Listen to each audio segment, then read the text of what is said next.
Drinking some coffee here, folks. It's a great morning, Thursday morning, Friday Eve, 6:05 a.m. here. I've got so much to get to. In the top of the hour, you heard Fox News talking about how they're going to indict Trump. They're going to indict Trump. And yes, I do think that they are going to indict Trump on these Mar-a-Lago documents. Yes, they're at it again, folks. The Mar-a-Lago documents that he had every right to take under the President Records Act. Okay, there's something called a President Records Act. You and I, we fund, using our federal taxpayer money, we fund Congress, right? Well, one, we fund Congress to be there. Two, Congress puts all kinds of money into the office of the former president so that way he can have Secret Service to protect documents that the president takes that might be classified. Bill Clinton had recordings with foreign ministers, prime ministers. He had foreign leaders that he was talking to. He had tapes of him talking with these foreign leaders about very sensitive things. And guess where Bill Clinton stored them? Stored these tapes, these recordings, in his sock drawer, folks. 309-451-9299. You can text in to the show. You can also comment on Facebook or on YouTube or on Rumble. We're live there. You guys are going to want to check it out. I've got so much ahead for us. Let's dig into the stories for the 6 o'clock hour. Instagram. Shocking pedophile network exposed in this new report. Next, Fox News accuses Tucker Carlson of breaching contract by launching this new Twitter show. He launched a new Twitter show. I watched it. It was incredible. On Tuesday, Fox News, their lawyers, they're saying he has violated his contract. And they said this in a letter. Fox expressly reserves all rights and remedies which are available to it at law or equity. Whoa. So they're accusing Tucker Carlson of breaching contract. He didn't, folks. Twitter is not a direct competitor of Fox News. It's different. Later, Bud Light, they're toasted. It's done. They have been dethroned. They're no longer the number one beer in America. Pat yourself on the back if you've been participating in that boycott. I have been. All of this and more ahead on the Morning Buzz. Like I said, if you're watching on the stream, go ahead, smash that like button, and share this out with your friends. It's important.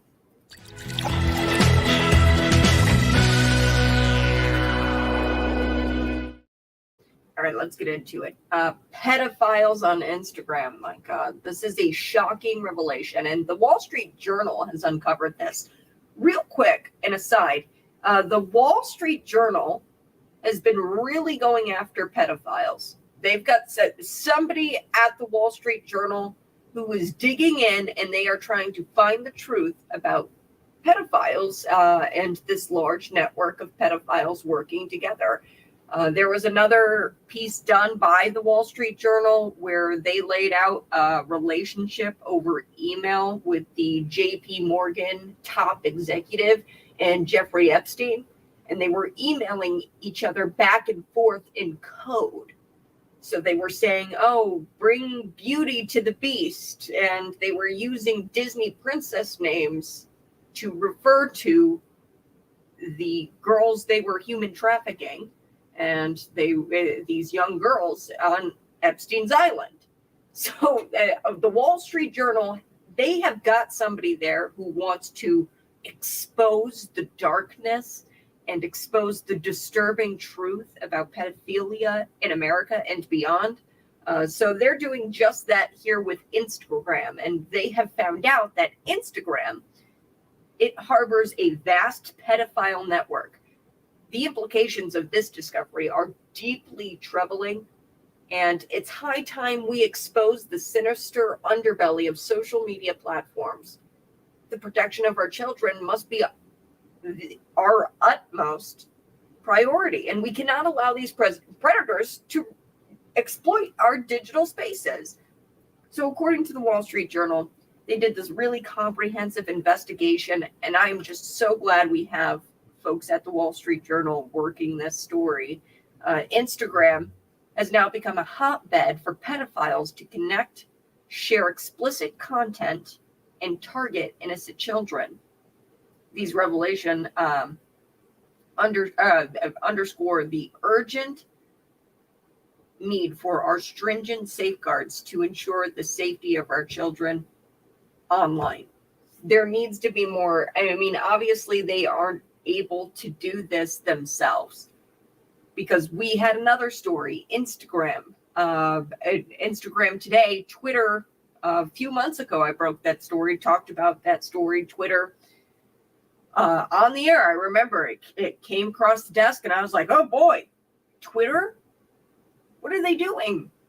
So there was a lot of pedophilic accounts on Instagram, and, you know, I don't even really want to bring this to air because it's kind of gross, but the researchers, what they found in these pedophilic accounts is that they were working with emojis and shorthand, kind of like a code, such as an image of a map. So they would share certain emojis, and these emojis would function as a code.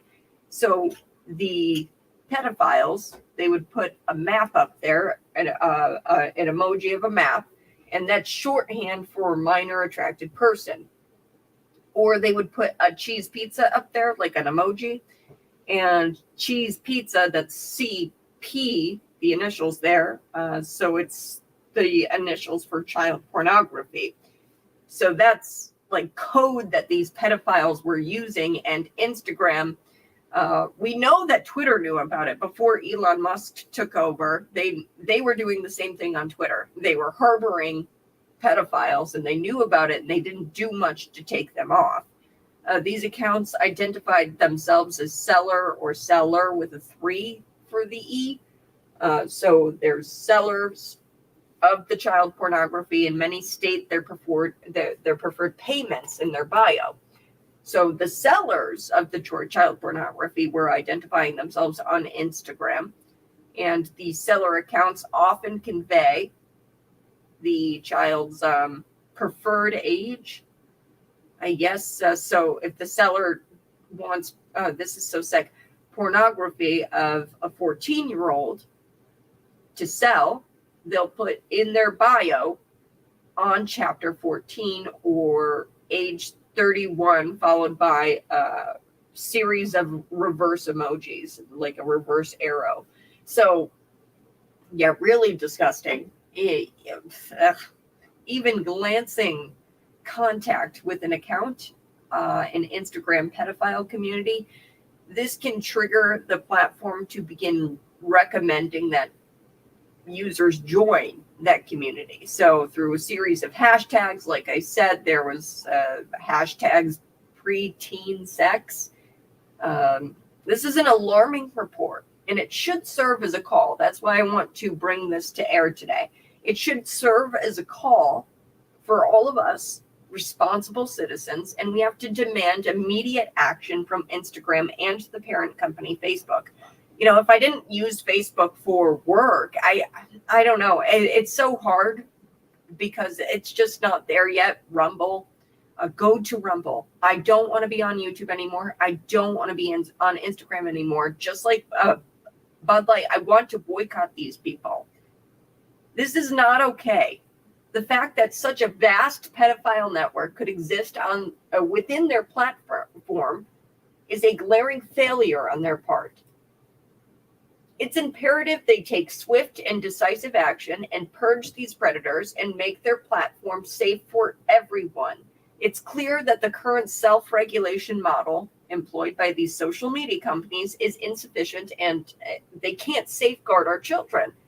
Stricter regulations must be put in place. And I don't care, folks. I know the libertarians are screaming at the sky. They're like, "Cat, no, don't talk about regulating from the government."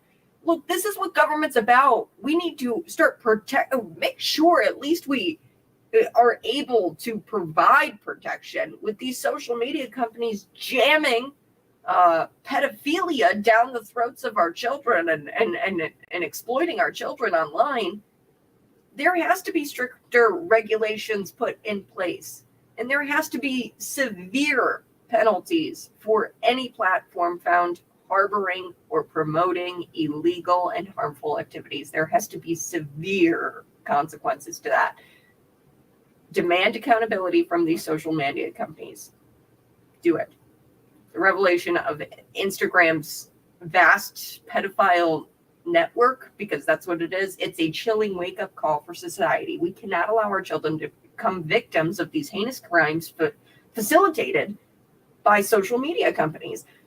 It's high time we hold these platforms accountable. I'm sick of the censorship. That's a whole other thing. But this is truly disgusting, and we need to demand stricter regulations and actively work towards safer digital environments for our youth. Together, we cannot root this evil. We cannot root this evil out alone. We have to do it together. That's the main thing. Just like Bud Light, I'm going to get to that story because they're no longer the number one beer company. See what happens when we unite and we stand against something? There's actual consequences for your actions, and we can show them that there's consequences for their actions with our dollars, folks. I say that all of the time. Protect our children, restore the integrity of our digital spaces. Let's stand united and fight against pedophilia, safeguarding the innocence of our future generation. That's what we need to do. 309-451-9299. You can text into the show. What are your thoughts? Are you going to hop off Instagram now? I don't know. This is just so hard because it's just like everything in our lives is centered around social media. A lot of you work, right, at State Farm, at Rivian. I'm sure you guys use social media, LinkedIn. They know that they have created a digital space that we cannot leave. And I'm going to get to it here in just a second, but Bud Light, they have gone completely dethroned, and they're no longer the number one beer company in America. But get this, Modelo is now the number one beer company, and I know you guys are celebrating. I hear it. I know, but Modelo is actually owned by Anheuser-Busch and other countries besides the United States. Constellation Brewery or something like that. They own Modelo here in the United States, but then they own Modelo. Anheuser-Busch, who owns Bud Light, owns Modelo in other states. So it's more of a moral victory than anything, but I'm going to talk about it here next on the Morning Buzz. You can text into the show, 309-451-9299. See me live in the studio. Plus, your Illinois legislators, the lawmakers, they're getting paid $90,000 a year to go make your life miserable part-time.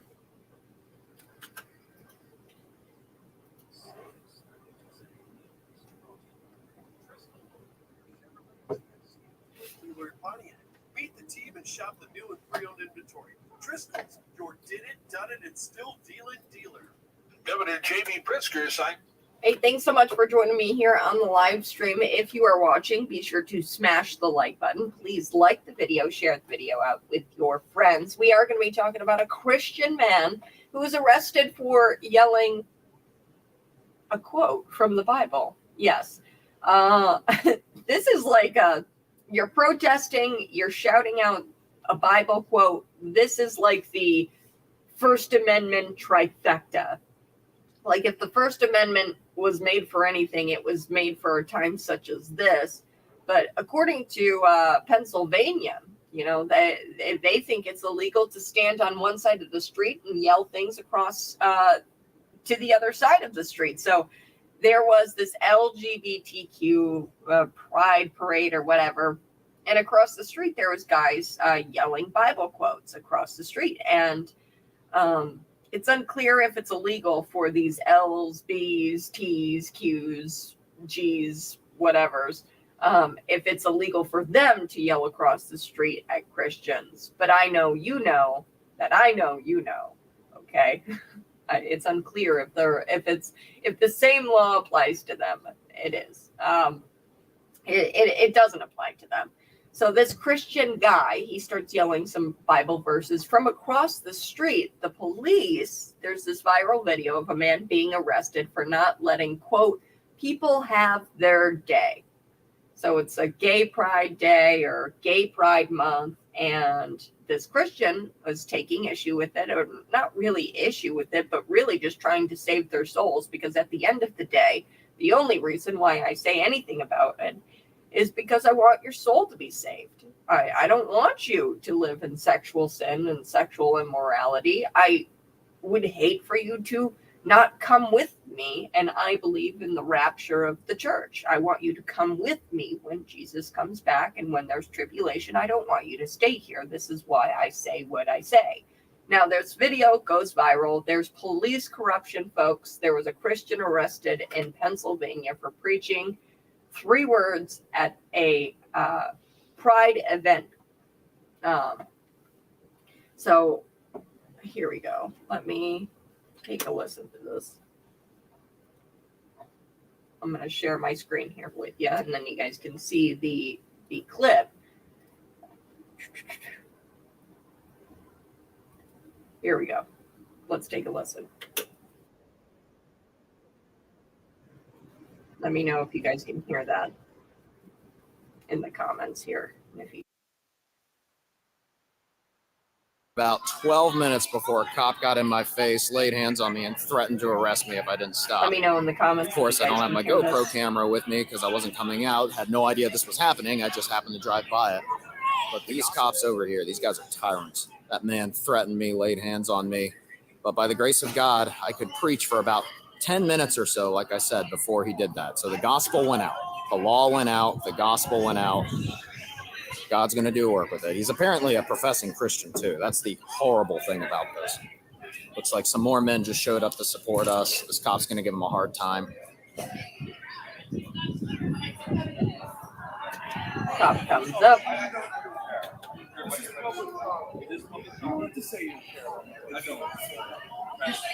Guys, this is public property. Respect. Oh, I'm respecting it. That's you know who's cheering for us? The people that are in hell. So you do you, and I'm going to do me. This is public property. You. God is not. That's it. Got this one.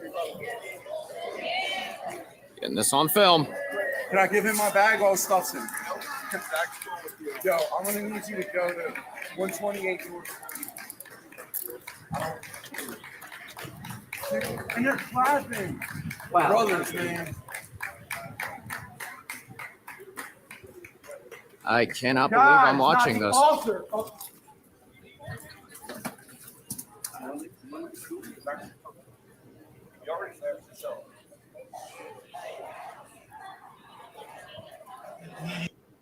Disturbing. We're going to be coming back to air. I'm going to unpack it here on the Morning Buzz. Thanks so much for tuning in. Be sure to text in what you think.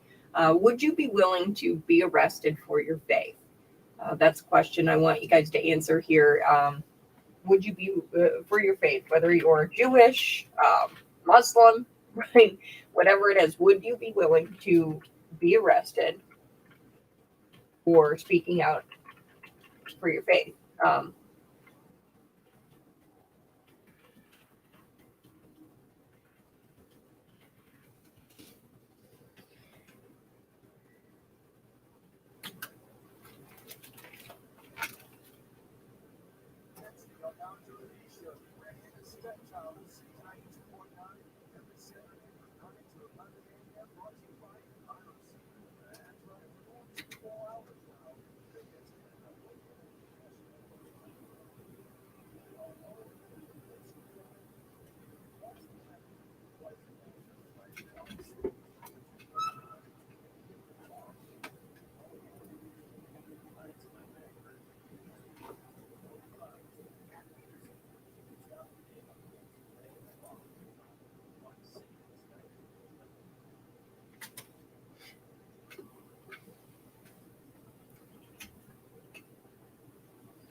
In America, a Christian man was arrested for not letting these LGBTQs have their day.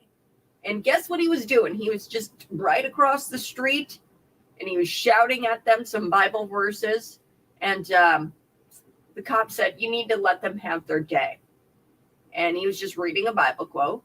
And then all of a sudden, he's put in cuffs. Yes, this happened in the United States of America. The video has gone viral. I know Glenn Beck talked about it a little bit yesterday, but I wanted to talk about police corruption. This Christian being arrested in Pennsylvania for reading the Bible. We're going to get to that story here coming up in just a little bit. Also, Tucker Carlson apparently breached his contract. No, he didn't, folks. And I'm going to talk about why he didn't. I don't think he did. Tucker Carlson doesn't think he did. His team of lawyers have sent letters to Fox News laying out why they think that he hasn't breached his contract. Now, Fox News attorneys have delivered a message, and they're claiming he violated his contract, adding that Fox expressly reserves all rights and remedies which are available to it at law or equity. So they're trying to make money off of the Twitter show. I don't know. They're currently paying Tucker Carlson. I think that's something that's constantly left out, is that Fox News, they fired Tucker Carlson. Usually that implies that they stopped paying him, but they're continuing to pay him through the end of his contract. They just abruptly took him off of his show, Tucker Carlson, tonight and said, we don't want you on the show anymore, but we have to, you've entered this contract where we're legally obligated to pay you. We're going to continue to pay you, but we're going to not let you come around Fox News anymore, and we're firing you from the show. So there's a lot of things here that I want to talk about. This is not a good look for Fox News. They're already hurting, and getting themselves into these legal battles with Tucker Carlson is not going to help their brand. We're going to talk about it. Also, Bud Light has been dethroned. They are no longer the number one beer in America. Congratulations. Pat yourself on the back. You did it, and keep boycotting them, because guess what? They've lost $26 billion. That is not something we should bat an eye at, folks. This is big news. Modelo, they're surpassing, hang on, let me look at these figures again. I want to make sure that I said this right. Yep, $26 billion. Yep, I got that number right. I was like scared. I was like, billion? Billion's a lot. I want to make sure it wasn't million. $1 billion. Anheuser-Busch losing this. This was a colossal marketing failure, and it's all thanks to Alyssa, the VP of marketing. We're going to get to all of it here. I talked with Tony from Four Seasons just a couple of days ago, and they've got a really cool thing going on. This is a great thing to get your kids involved in. Get them off of the social media. The first half of the show here in the 6 o'clock hour, I talked about the pedophile networks on Instagram and how we should, as citizens, take this news from the Wall Street Journal. They've done a thorough investigation on this. We should take this news today, and this should be a call. I'm using this news as a call. Hey, responsible citizen, speak out against these social media platforms. Don't participate in these social media platforms. They don't care about our kids. We need to start standing up for our kids. This is a really cool program that they've got going on for your kids. They had a kickoff event on June 3rd. Let's take a listen to Tony and what's going on at Four Seasons. Here we go.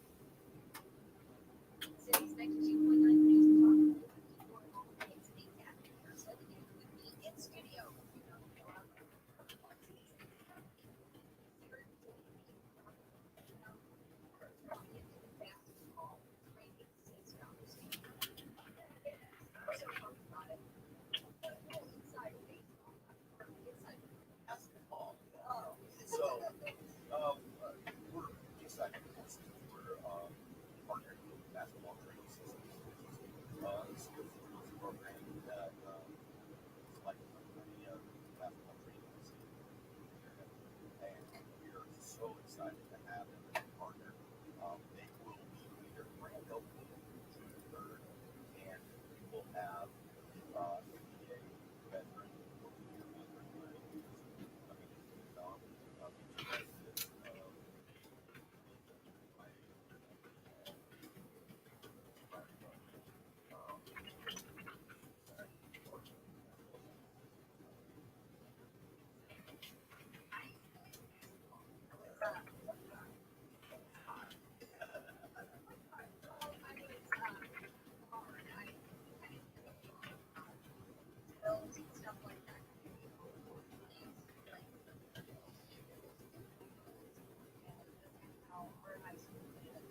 website. You go to the universal media channels, Facebook, Instagram, or book. And more fun in this summer free program is super fun. But also seasonal soldiers. That's a lot of fun. Yeah, we really love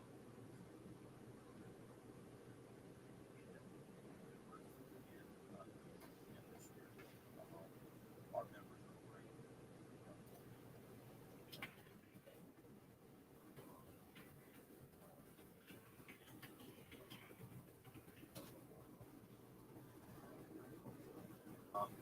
We really like to stay involved. We're involved in discussion. They have discussion for us. Starting last year, I'm very excited for you guys to be out there with us. Seasonal soldiers, folks. If you don't know what it is, it's, go out to the corporate baseball field and start putting up flags on the back sections in each flag. How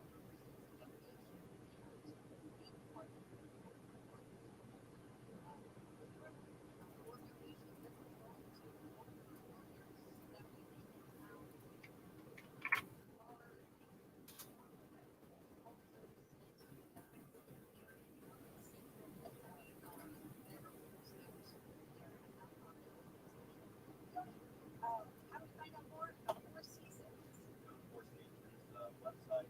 You'll find out all you need to know. You can also talk to us. But the easiest is to go to Carlson, Instagram, website. We'd love to have you on. Thanks so much for being in. Folks, go check out Four Seasons, Cities 92.9.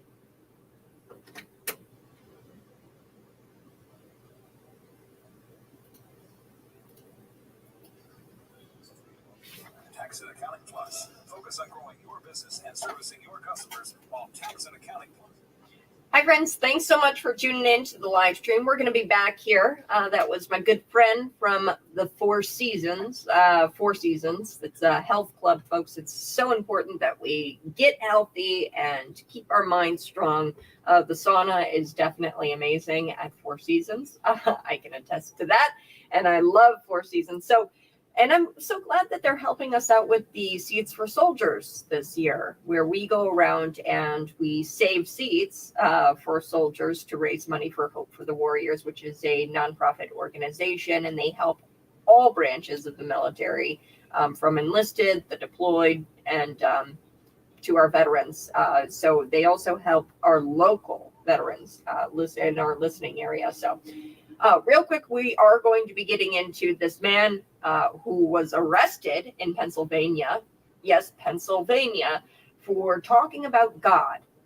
He was shouting some Bible verses at the LGBTQs.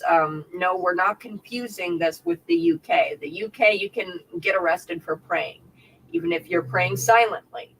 And if you're doing so too close to an abortion mill. So that's where they try to trip you up. There was a guy, I brought you the story the other day, elderly gentleman who was praying outside of a Baltimore abortion clinic, and he was beaten so badly to where his eye was swollen shut, and he had to have facial reconstruction. Now, that was just some deranged. I hope that they arrested him. I'd have to look into that story a little bit more. From what I could see, is that they didn't find the suspect yet, and they hadn't arrested the guy who did that to him yet. So I don't know.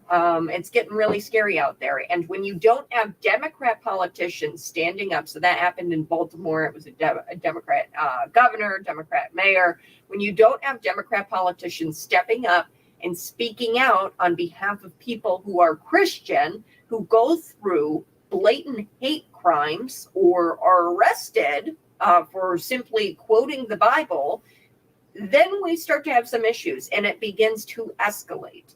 The UK government, they draw imaginary lines, and they try to tell you you can't, what you can and you can't say, and there's parameters that you have to fit in when it comes to their version of the First Amendment. Nowhere else other than the United States do we have such a comprehensive First Amendment. There's nowhere else like that where you can say whatever you really want. There's no limitations on the First Amendment. This man, unless of course you're committing a crime, such as pedophilia, right? Unless you're committing a crime. Shouting Bible verses at somebody is not a crime. This man should, if nothing else, have the same freedom to express himself by yelling Bible passages as, say, these men have to do this, where they go out on a truck, and I'm going to share this with you. They're going out on a truck, and they are literally naked, and they are doing things that you should be doing in the bedroom, right? This is coming from the people. I'm going to share this with you. I'm just going to share this with you, and you can see it. I'm not going to play the audio. Probably unsafe to play the audio, to be honest with you. But here we go. Here's the video. I'm going to add this to the stream. Here we go. Guys whipping him. If this is protected free speech, then shouting Bible verses at somebody should be protected, okay? This was happening at a pride parade in public view where kids could see it. What you do in your bedroom is your business, but when you bring your bedroom to the bed of a pickup truck and drive this around for children to see, we have to start to pass laws to ban it. I think that we need to, this is public indecency. You can't be naked and doing things like this in front of children. So sad. If you're watching right now, please smash the like button. We're going to be coming back. We're going to talk about the Christian man who was arrested. Also, Tucker Carlson. Gotta drink this coffee. I'm like, you got your coffee this morning? How do you take your coffee? Black? That's how I take it. It's good.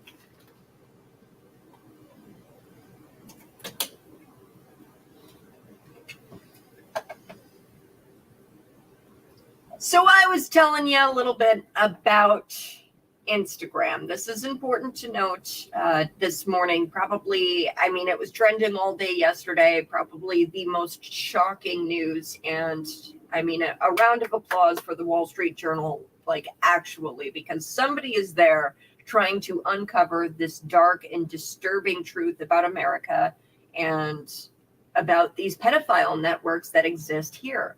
Instagram, they have this shocking pedophile network exposed in this new report. The Wall Street Journal is behind this, and they have found that Instagram is harboring a vast pedophile network. I've brought you stories before from the Wall Street Journal. Somebody there has got it out for pedophiles, I'm telling you, and that's good. They were reporting about this email chain between Jeffrey Epstein and the JP Morgan executive. They had an email chain going, and they were using keywords, Disney princesses, to talk about the young women that they were trafficking.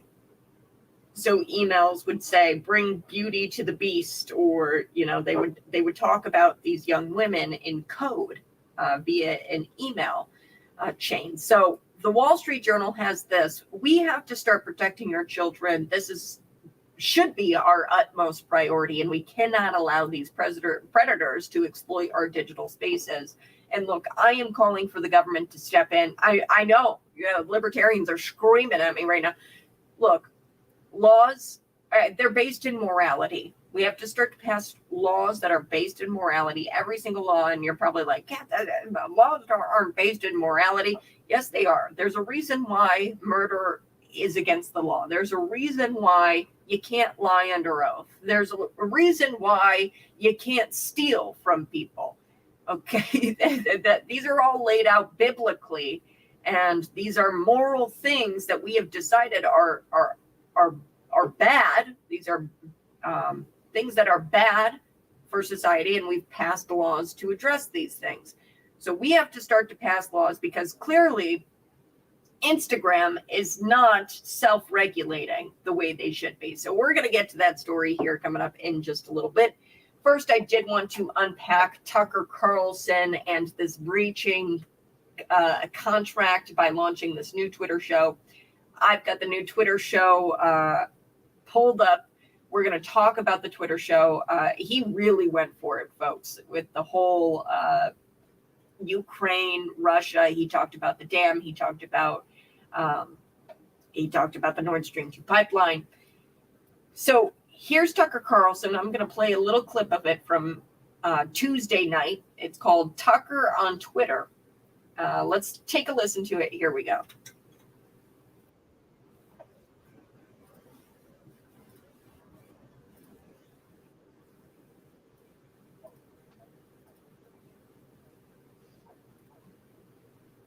Puts the largest nuclear reactor in Europe in danger of melting down. So if this was intentional, it was not a military tactic, it was an act of terrorism. The question is, who did it? Well, let's see. The Kakhovka Dam was effectively Russian. It was built by the Russian government. It currently sits in Russian-controlled territory. The dam's reservoir supplies water to Crimea, which has been, for the last 240 years, home of the Russian Black Sea Fleet. Blowing up the dam may be bad for Ukraine, but it hurts Russia more. And for precisely that reason, the Ukrainian government has considered destroying it. In December, the Washington Post quoted a Ukrainian general saying his men had fired American-made rockets at the dam's floodgate as a test strike. A test strike. Now, they're trying to say Ukraine didn't do this. The mainstream news is trying to say that Ukraine wasn't a part of this, and that just doesn't make sense, because Tucker just said, hey, this was a test run. I'm talking about Tucker this morning because apparently Fox News, after that Twitter show I just played for you, has come out and has said that he's violated his contract, and that's actually just not true. According to Tucker's lawyers, and the way I'm looking at it, Tucker had every right to post that to Twitter, his new show to Twitter. He's talking about current events on his own social media. So Tucker Carlson was contacted by Fox News yesterday, with the network Fox News alleging that he had broken his legal contract after he posted this episode to his personal show on Twitter on Tuesday evening. Now, Carlson has an attorney. His name's Brian Friedman, and he told Axios, quote, Fox defends its very existence on freedom of speech grounds. Now, they want to take out Tucker Carlson's right to speak freely away from him, because he took to social media to share his thoughts on current events. This comes after the network abruptly pulled Tucker Carlson from his show in April. We have to remember Fox News is still paying Tucker Carlson because he wasn't out of his contract, but they didn't want him doing his show anymore. Following Carlson's newly posted episode, Fox News general counsel, his name is Bernard, he sent out this message from lawyers claiming that he violated his contract. Tucker Carlson did, adding that Fox expressly reserves all rights remedies which are available to it at law or equity. I don't know if he's breached his contract truly, but here's how I don't think he did. Twitter is not a direct competitor with Fox News because it is not a cable news network. It's in a totally different space. Now, the Fox News lawyers, they wrote this in a letter. They said, quote, services shall be completely exclusive to Fox. They're trying to say because they're paying for him and they're continuing to pay for him, they reserve the right to that stuff. And he's prohibited from rendering services of any type whatsoever. whether that be over internet, via streaming or distribution, digital distribution. So Tucker Carlson's lawyers have said that, look, Twitter is not a direct competitor of Fox News. We are not breaching our contract. It'd be different if I was over at CNN with my own show. So Tucker Carlson's original argument was that the contract didn't cover his personal social media account. This is his personal social media account. Therefore, his lawyers believe he has a First Amendment right to say what he wants to say on Twitter. On the other hand, Fox News sees his monologues on Twitter as competition, and they obviously want to shut that down. Look, this is not the way to go about this, Fox News. Okay, I'm not sure. The juice doesn't seem worth the squeeze here. You want to muzzle Tucker Carlson until his contract expires. They are still paying him money. That's what they're trying to do. They're trying to say they reserve all the rights to what he says because they're paying him through this contract, which just isn't true. You can post things to your own social media and they can't muzzle you for that, your company, right? But this is not going to look good for Fox because they're already losing numbers. And I don't know if continuing to publicly attack him in ways that seem petty to normal people, because this just seems petty. Like, he has his own social media account. Just let him do what he wants to do on his own social media account. And to normal people, right, who aren't in the media biz, it looks petty. And I think that's going to drive even more people away from Fox News. Fox News, they need to figure out what they want to be, and they need to stick to it. And if you want to be a CNN diet or a CNN light, if you want to do that, a sugar-free CNN, go for it. See how it works. Otherwise, there needs to be some sort of leadership, some sort of vision. Where is this network going? Because right now it looks like the network is flailing around and they're trying to point fingers at Tucker Carlson because they suck. And I think that this is going to hurt them in the long run. All right, take a bow, America, because you did it. Bud Light is now officially gone broker than any other company that's gone woke before.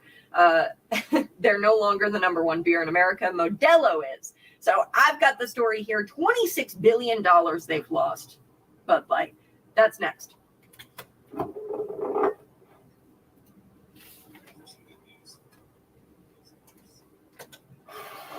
309-451-9299. We are going to be talking about a Christian who was arrested for shouting Bible verses at LGBTQ people in this pride parade. Look, if people can get onto the back of a truck and do things that they would do in their bedroom in front of children, then maybe, just maybe, somebody shouting Bible verses should be afforded their right to say what they want to say out in public. If you're allowed to do this, let me just share with you my screen. And warning, this is not kid friendly. Here we go. This is what was going on at a pride parade.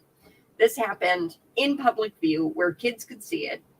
What you do in your bedroom with consenting adults is your business. But when you bring your bedroom to the bed of a pickup truck and do this in public in front of kids, that's when we have to start regulating, passing laws. Look at that. I mean, just public indecency. This is what's going on.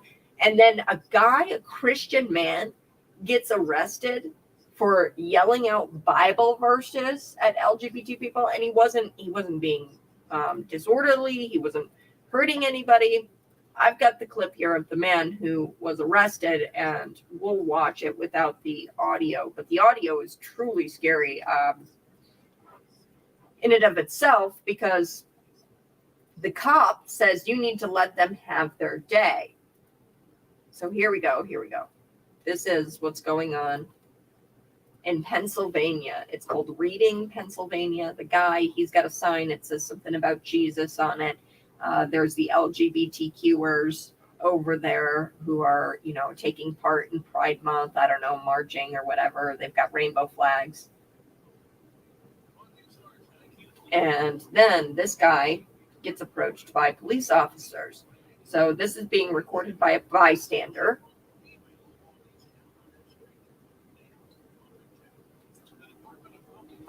And they're not happy that the people are there shouting Bible verses. You can hear in the audio there, if I were to play it, they were shouting Bible verses. They were being loud, but they have every right to do that. Look, he's peaceful. He's got a sign in his hands. He's got a backpack on.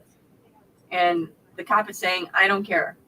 You need to go. And he says, this is public property. I'm on a sidewalk. God cares. This is public property. And you have to respect my rights.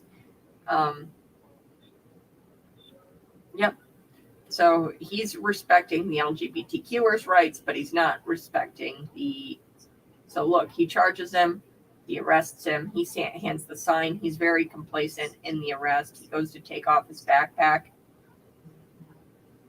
They won't let him take off his backpack. They have another officer step in, and they arrest him for simply shouting out some Bible verses. There you have it. Right here in America, this is Reading, Pennsylvania. I just can't believe it. They shove him up against a wall. They won't even let him take his backpack off. Like, what?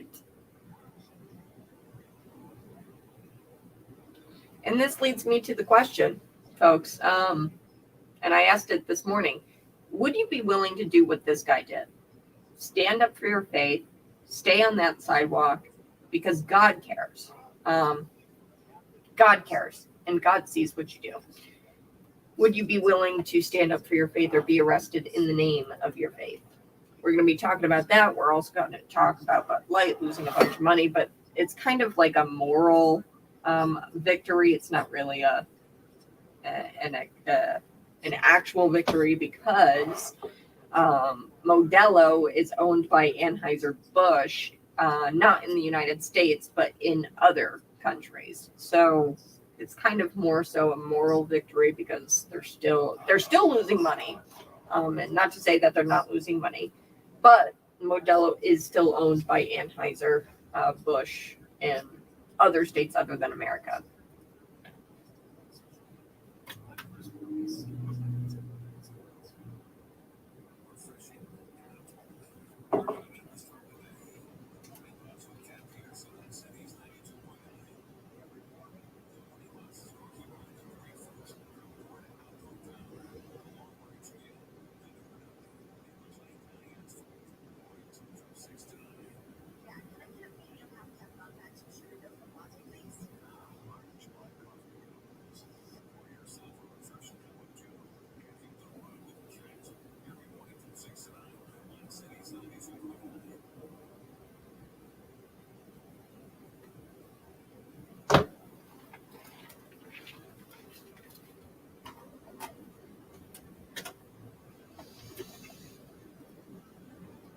What have we talked about so far here on the Morning Buzz? Well, we've talked about Tucker Carlson being contacted by Fox News saying that he breached his contract because he put out his new Tucker on Twitter episode. He launched episode 1 on Tuesday, and all of a sudden they're like, what are we going to do?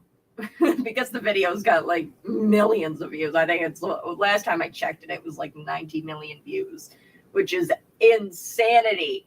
And I'm very excited for Tucker because that's way more than he would have ever got on cable news. I'm just sad because some of his audience might not be on Twitter, and it's going to take some time to get them on Twitter for this. Folks, we will be sending out Tucker Carlson clips via our Insiders Club, and you can do that by going to cities929.com and clicking this big yellow button where it says Insiders Club, and that's an email blast. Also, something that I want to tell you about, 2 adult admissions, 1 large popcorn, and 2 large sodas for 50% off. You're going to want to come to Steals and Deals. So our current deals are very exciting. We've got the Frequency Martial Arts. We've got Harvest Moon Drive-In. That's where you can get these 2 tickets, the large popcorn, the large sodas. I've gone to the drive-in. I actually watched Top Gun Maverick at the drive-in, and that's Harvest Moon, and it's just a short drive out to Gibson City. This deal is valued at $38, and it'll be on sale $19. It is valid only at the Harvest Moon Drive-In in Gibson City. So head to cities929.com, click on the Steals and Deals logo, and you might be able to score yourself a deal here. It's live, it's active, it's ready to go. You can click on it, and you can try to get your deal from Harvest Moon Drive-In. 309-451-9299. We're going to be back here in the 7 o'clock hour talking about Bud Light.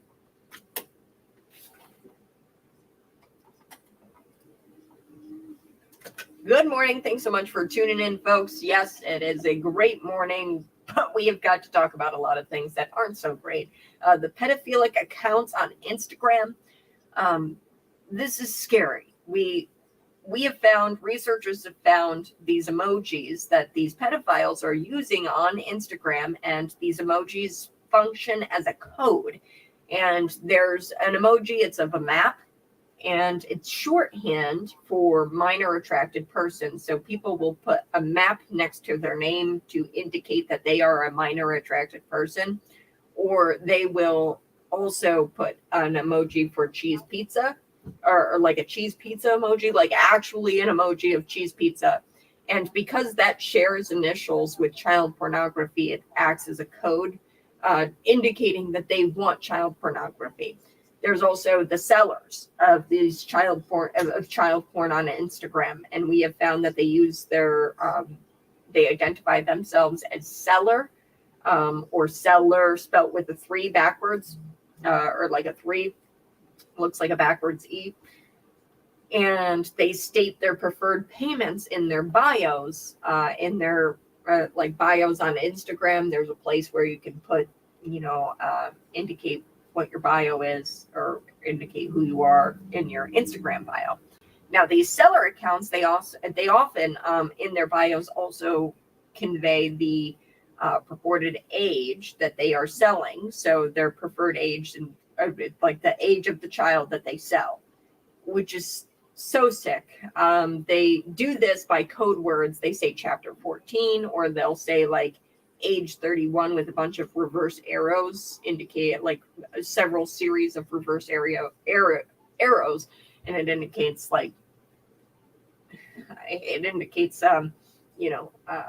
what age of pornography they have to sell. Sick, very sick. This is an alarming report, and it should serve as a call for responsible citizens to take immediate action from Instagram and its parent company, Facebook. The fact that such a vast pedophile network could exist on these platforms is a glaring failure on their part, and it's clear that self-regulation isn't working. So we need some sort of regulation from either government or somebody else, some sort of third party, where they can put in stricter regulations, and they can put these in place, because there needs to be severe penalties for harboring child pedophiles on Instagram. There needs to be some sort of penalties for that. You and I need to stand up. We need to demand accountability from these social media companies. It was trending all day yesterday. Pedogram, hashtag pedogram was trending all day yesterday. We've talked about Tucker Carlson. Tucker Carlson, an amazing episode on Twitter, has 90 million views. They're trying to shut him down, Fox News. Fox is saying that they reserve all the rights, remedies, which are available to it at law or equity. So they're trying to say that because they pay Tucker Carlson, they haven't stopped paying him because he was in a contract, but they removed him from his show, which I guess apparently they have the power to do that in the contract, to remove him from his show, but they still have to continue to pay him. So they're continuing to pay him, and they say that because they're continuing to pay him, that he's not allowed to go on his social media, his personal social media, and talk about current events, which Twitter is not a direct competitor to Fox News, because it is a social media platform. It is not a cable news company. So that's Tucker Carlson and his attorney, Brian Friedman. That's what they say. Overall, this is not a good look for Fox News, because they're going to be alienating their audiences. Their audience still, I'm sure, loves Tucker Carlson, and whatever audience they have left, they're going to completely obliterate because they're going after Tucker Carlson. It's not a good look. It looks petty to somebody who's not, in the media world, that they don't understand the contracts and stuff like that. So, for example, I don't think I haven't signed a non-compete or anything here. I don't think I have. But in the media world, it's very common to sign things called non-competes, where you don't go. So I can't go to a radio station across town and sign a like I can't compete with them or with cities here. So that's I haven't signed one, but there's plenty of people who do. Great Plains Media is a great employer, so they're kind of nice in that they don't make me sign non-competes to go somewhere else. But in the media world, it's pretty common, non-competes and things like that. There's even like geographical, like if you want to get another job in this industry, you have to go out of state. There's non-competes that have been completely just crazy. I've seen some of my friends, right? They're in this industry. But Tucker Carlson is on his own social media. This is his personal account. And not to mention, Twitter is not a competitor. So I don't know where they're getting this, where they're entitled to pretty much compensation of whatever Tucker Carlson makes from his Twitter show. It's called Tucker on Twitter, I guess. But they're saying because they're paying him in this contract, that's why they're entitled to it. But it's his own personal social media. It'd be like me posting something on my personal social media and my company saying, hey, I want to make money off of that because it got a lot of likes and shares or something like that.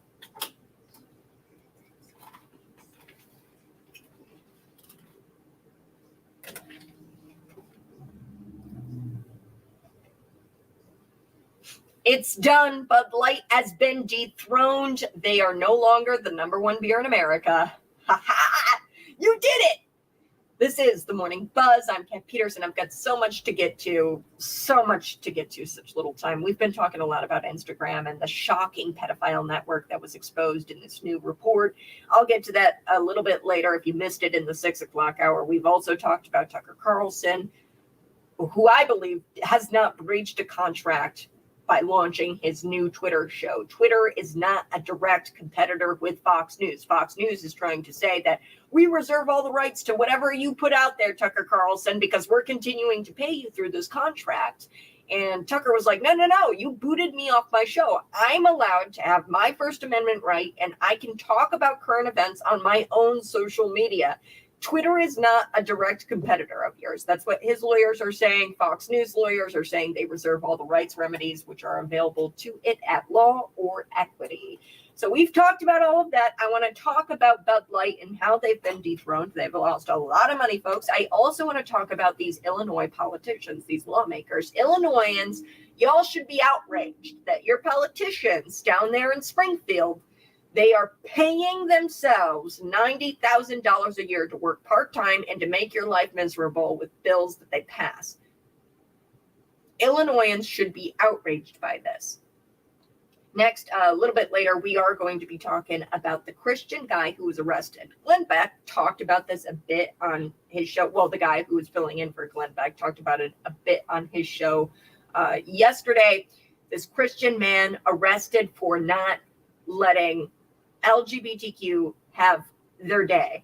So the cop comes up, arrests this guy for reading from a Bible. He's shouting Bible verses from across the street, and he's being very respectful. I mean, if you're a protester, right, or you want to talk about mostly peaceful protests, you want to talk about a peaceful protest, this guy's holding a sign and he's shouting out Bible verses. And here in America, in the United States of America, this guy gets arrested for not letting the LGBTQ mafia, Antifa, BLM, Tifa, Trantifa folk have their day. I'm going to be talking about that, all of this and more ahead on the Morning Buzz. Like I said, folks, I am live in the studio. If you want to see me live, I'm on YouTube, Facebook, Rumble, Twitter. Catch me there.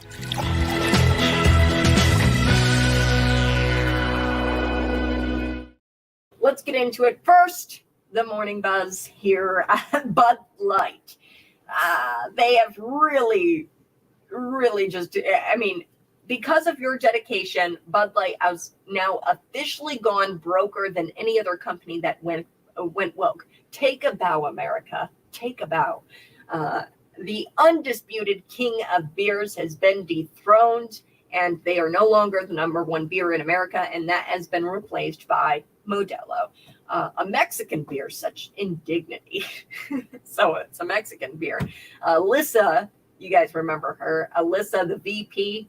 She was the vice president of marketing for Bud Light, and she took a job at Bud Light and went from shattering the glass ceiling of being a woman executive to shattering the glass ceiling for being the first woman executive to mess up the brand this badly.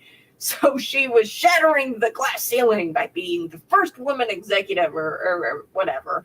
And as VP of Bud Light, she hated the customers of Bud Light. She said that they were too fratty. They were out of touch. Mind you, she said that you were fratty and out of touch if you liked Bud Light. And she had pictures, videos of herself on her own social media accounts drinking alcohol from condoms and licking toilet seats. Yes, she talk about fratty. So she wanted to brand. She wanted a brand to appeal to people who don't drink Bud Light. People like Dylan Mulvaney don't drink Bud Light, but she wanted to take the brand and she wanted to appeal to those types of people. So she turned to an influencer ad agency who suggested that she work with, and that Bud Light work with Dylan Mulvaney, who is that TikToker who plays a transgender person on the internet and pretends he's a preteen girl. Very disturbing. Grown man who sings about normalizing the bulge in his pants.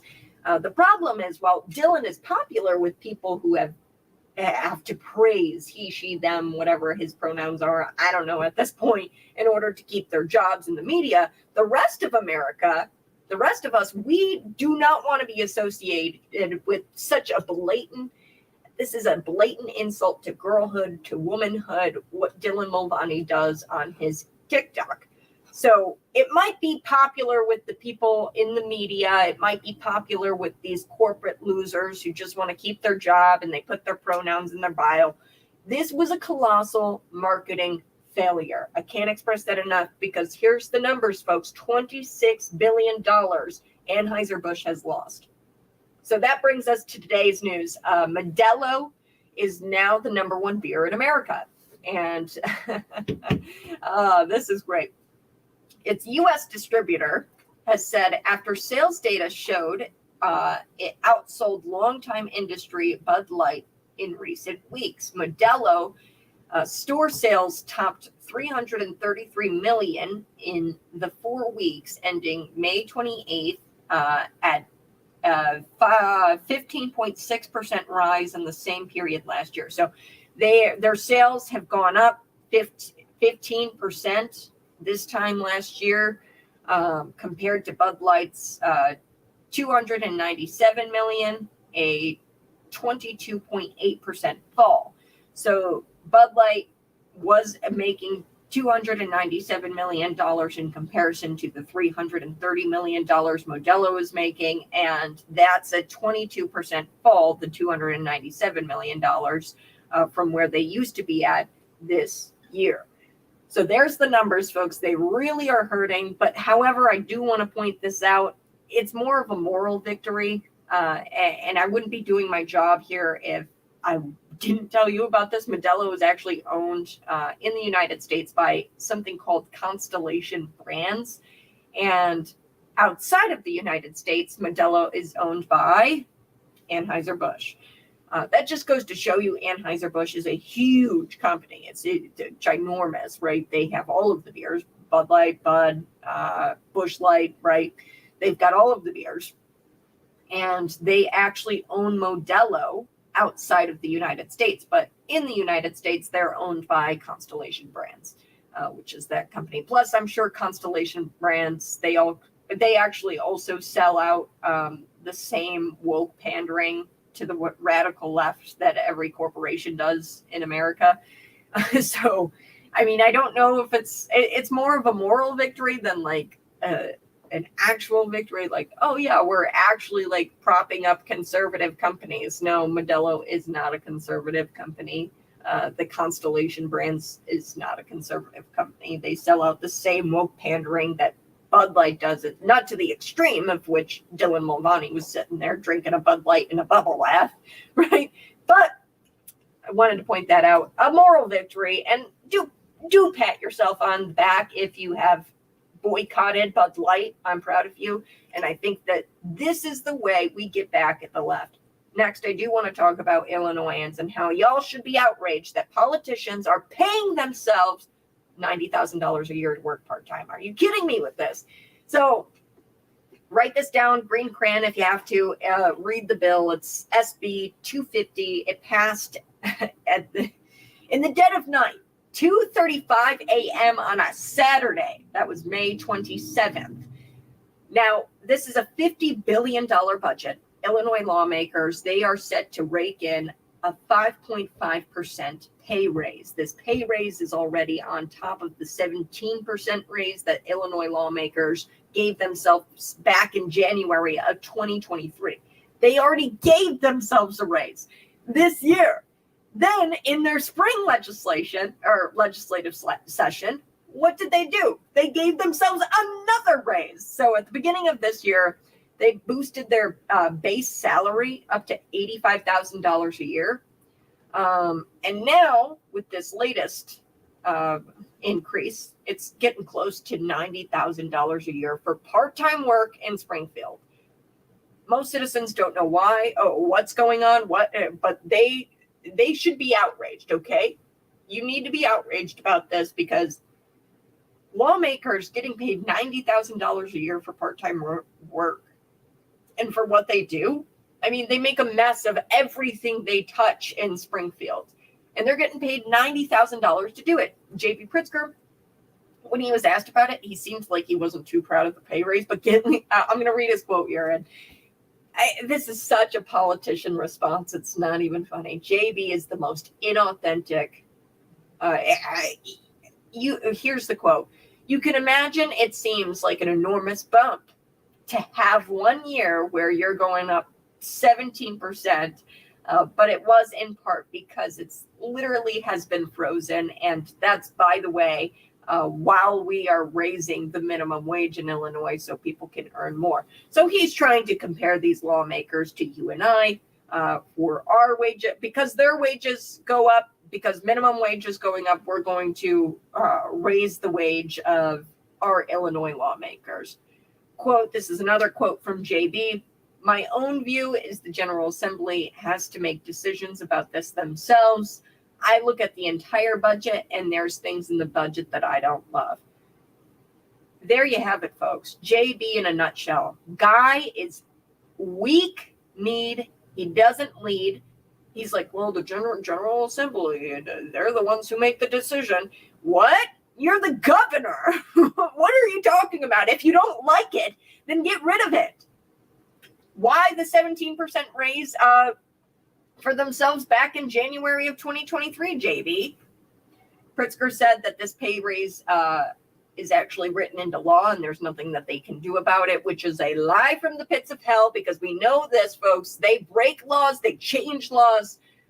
Ted Dabrowski from Wirepoints, he shared his statement on this, and he said that, yeah, there's some automatic pay raises that are in law. So in the state of Illinois, there's automatic pay raises that happen for the state lawmakers, which I don't know how and why that got passed, but they could change that if they wanted to. They change laws all of the time, and they break laws all of the time. Should I point to the Safety Act? Should I point to the attack on Second Amendment, the Protect Illinois Communities Act? Shall I point to this recent legislation where it has non-citizens obtaining police badges and guns and arresting powers of United States citizens? This is all breaking the law. They're changing the law. They're breaking the laws that are federal laws on the books. They're not following the Constitution in Springfield. According to this Wirepoints article, they are the fourth highest paid state lawmakers in the country. States like Iowa, Missouri are currently sitting right under the 37,000 mark. They are robbing you. And this should outrage you. $90,000 to go there. Sometime they have a fall legislative session and then they have a spring legislative session, folks. They're not in Springfield very often. Okay. They should not be getting paid $90,000 a year. That's outrageous. Now, I do want to talk about this. I'm going to have to take a break. This Christian guy getting arrested in Pennsylvania. Yes, I'm not kidding you. It wasn't in the UK. It was here in the United States. He was arrested for not letting the LGBTQ people have their day. And he was reading Bible verses and shouting them out. He was being very peaceful, folks. And in Pennsylvania, I guess it's illegal to stand on one side of the street and yell things across to the other side of the street. Or is it at least illegal if there's LGBTQs, peoples, etc. across the street and you're yelling Bible quotes? I mean, if you're yelling Bible quotes at them, that's where it gets illegal. It's unclear right now if it's illegal for the LGs, Bs, T, Qs, etc. To yell across the street at Christians. If this guy gets arrested for this, then if the LGBTQs are yelling at people across the street at Christians and are yelling profanities like "love is love," blah, blah, blah, it's unclear to me right now if that's illegal. But I know that you know that I know you know. Okay, the laws don't apply equally, and why? I don't know. Because you fly a rainbow flag? Doesn't make a whole lot of sense to me. I've got the videos here next. Viral video of a man being arrested for not letting people, quote, have their day, their gay pride day. Because he's, what, saying Bible verses? On the other side. This news is being brought to you by the Dragon Social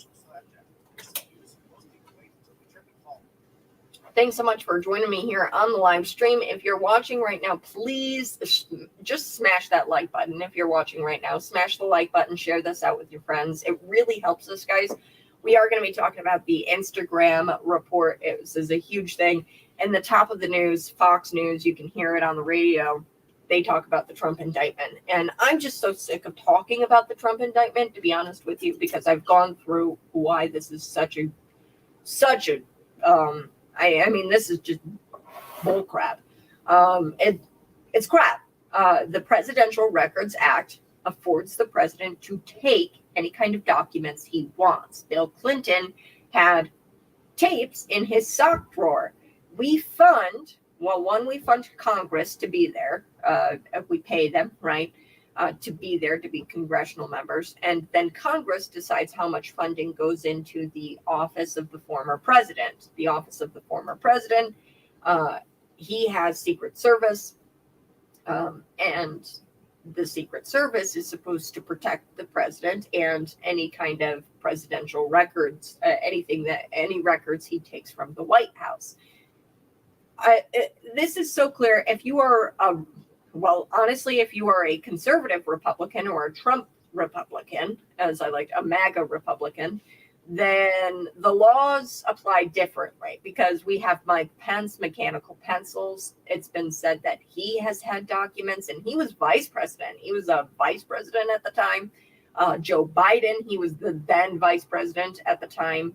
He even had documents that he probably shouldn't have had as a senator during his time period. And he had him next to his little Corvette in his garage. So they're going after Donald Trump. Why? Because he's the leading contender, GOP contender for that presidential bid in 2024. Trump will not get out of the race. People keep asking me, is Trump going to bow out of the race if he's indicted? No. He won't. This is just another attack. And look, Tucker got benched through 2025. Bannon is going to prison. Bongino out at Fox. Bongino left Fox News. O'Keefe is out and he was sued. James O'Keefe by Project Veritas. Trump to be indicted again, folks. This is for something different. The Mar-a-Lago documents. I forget, what was it? The Stormy Daniels things. That's what it was with Alvin Bragg and how he was indicted before. Bragg and Smith, these are the DAs that coordinated together. They're trying to indict him at the same time. The worldview Trump has is so threatening to the regime. They are preemptively going scorched earth. Citizens or serfs, that is what this is about. Okay, you are a serf at this point. And they are using their they're using their political power and leverage to go after their opponents. Dude, Carlson, man, I've told you several times, okay, Trump is getting indicted because he stole classified documents and did not cooperate. This isn't political prosecution or persecution. No, okay, Carlson, listen up. Look this up. It's the Presidential Records Act. Presidential Records Act.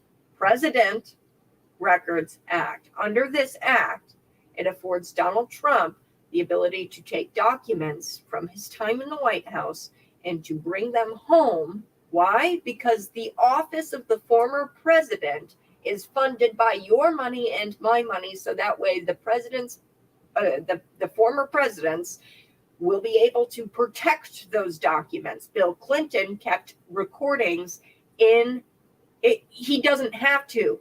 He doesn't have to. Under the Presidential Records Act, it says that any kind of documents he takes, it declassifies them. The act itself is there to protect the former office of the president. And, you know, you might hate Donald Trump, that's fine. But this act is there for a reason. The commander-in-chief, the former office of the president, should be a respected office.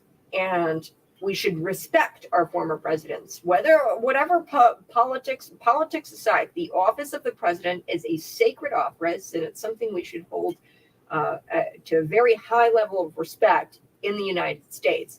And there's a reason why we fund the Secret Service, that we pay the Secret Service to protect these documents, and the president is allowed to do that.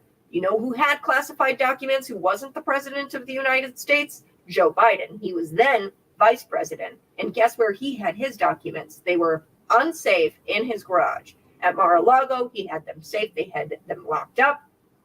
And they had Secret Service around Mar-a-Lago because he has the funding of the taxpayers to protect those documents. Mike Pence, another one who had classified documents, and he was the then vice president.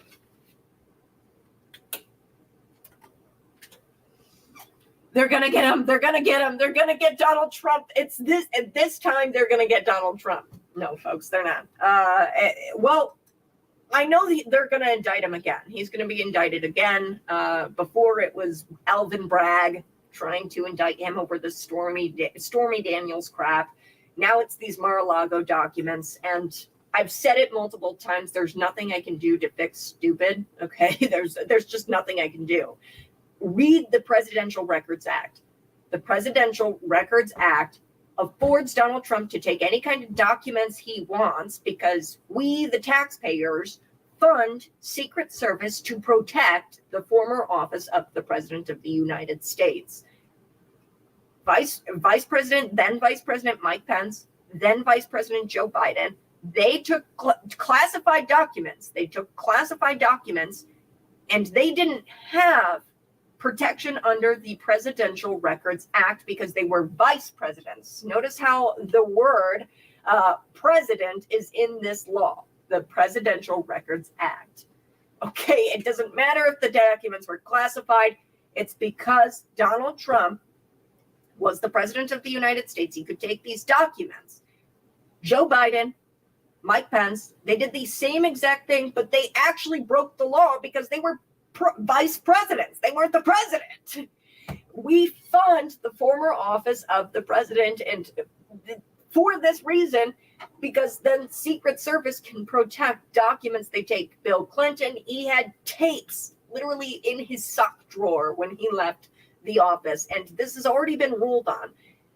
This is clearly political persecution, and this is weaponization of people like Alvin Bragg of their offices. they're taking their power and they're going after people they don't like politically. That's what's happening here. Tucker got benched through 2025. Steve Bannon is going to prison. Bongino, he's out at Fox. James O'Keefe, he was out and sued by his own company, Project Veritas. Trump is going to be indicted again. Bragg and Smith, they coordinated the worldview Trump has is threatening to the regime. That's what's going on. Trump threatens the regime, and they are preemptively going scorched earth. They are trying to do everything they can because Trump is the GOP leading contender. He's the leading candidate for this 2024 election, and they are weaponizing their positions to go after him. You are a serf. They don't care about you. They don't care who you voted for. They don't care. Citizens or serfs, that is what this is about. 309-451-9299. Speaking of citizen or serf, this guy was treated like a serf here in the United States. A Christian guy was arrested for not letting LGBTQ people have their day. He was reading quotes from a Bible. This happened in Reading, Pennsylvania. Very disturbing. He was arrested by a cop, and look, he was just yelling things from across the other side of the street. He wasn't hurting anybody. He was standing there with a sign, being very peaceful. And I guess it's illegal to do that, to yell things from across the street on a public space, right? Public sidewalk. Look, if this were to be, they wouldn't arrest the L's, the G's, the B's, the T's, the Q's, the whatevers. They wouldn't they wouldn't arrest them for yelling across the street at Christians. But I know that you know that I know that you know. Okay? This video has gone viral. This guy is being arrested. This is police corruption. I'm going to share it with you here. I am live in the studio on YouTube. You can check it out.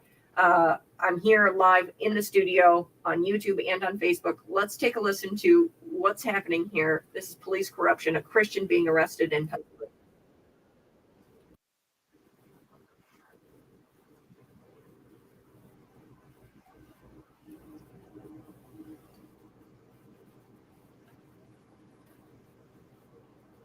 Threatened to arrest me if I didn't stop. Of course, I don't have my GoPro camera with me because I wasn't coming out. Had no idea this was happening. I just happened to drive by it. But these cops over here, these guys are tyrants. That man threatened me, laid hands on me. But by the grace of God, I could preach for about 10 minutes or so, like I said, before he did that. So the gospel went out. The law went out. The gospel went out. God's going to do work with it. He's apparently a professing Christian, too. That's the horrible thing about this. Looks like some more men just showed up to support us. This cop's going to give him a hard time.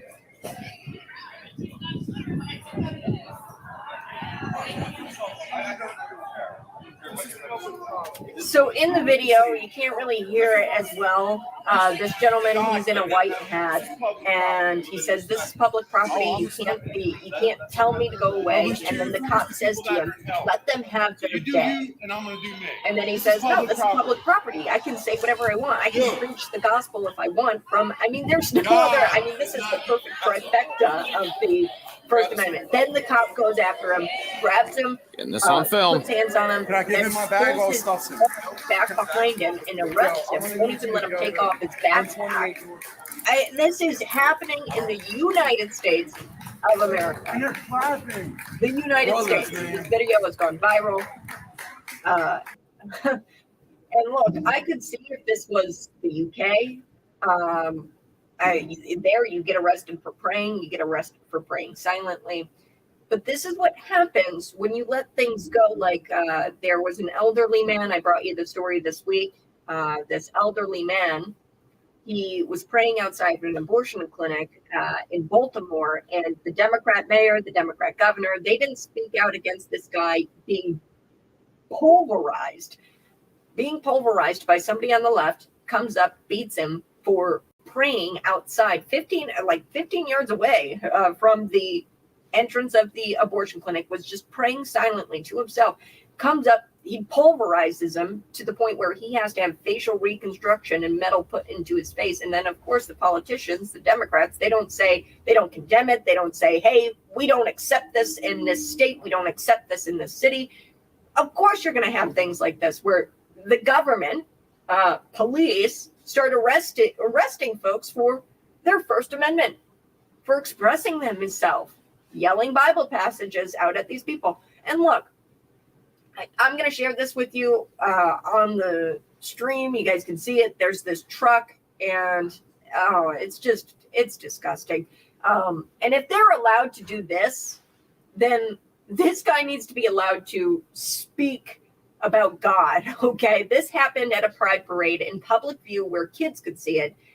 You can go watch it on the Facebook Live if you're listening, if you want to look at it. But basically, it's something that you'd see in a bedroom between consenting adults, and then they put it in the back of a pickup truck and they drive it around a parade where kids could see it. We have to pass laws. We should be passing laws to ban this stuff. But we've got Christians right now being arrested because they simply speak the gospel. They simply go out and they speak verses. They yell out verses about in the Bible. This is sad. I have to take a break. 309-451-9299. Y'all can text me or you can call me through the break. I'm going to be back. Scott Robbins joins me for Scott's Takes every morning. A little bit later in the show, we will be talking about Instagram. There's a report out there done by the Wall Street Journal. Pedophile network working within Instagram. The Wall Street Journal did a great investigation on this. I'll be unpacking it. Up next, Scott Robbins.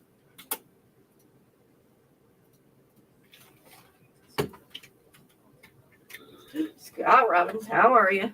Wow, the audio. I don't hear your audio.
We're only going to hear them in Cook and Sangamon.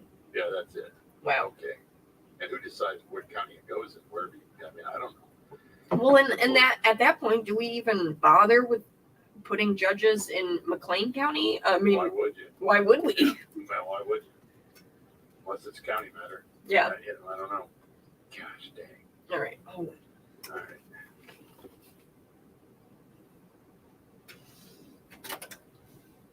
You know, when I tell people I'm from Illinois, they just go, ooh, I'm sorry. Scott Robbins, this is the Morning Buzz, probably the most corrupt place. I mean, look who we got.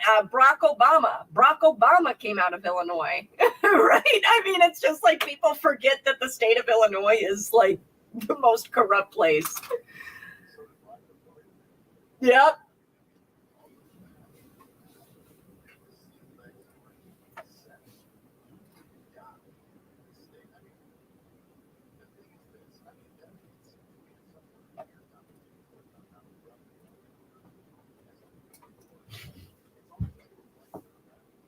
Mm-hmm.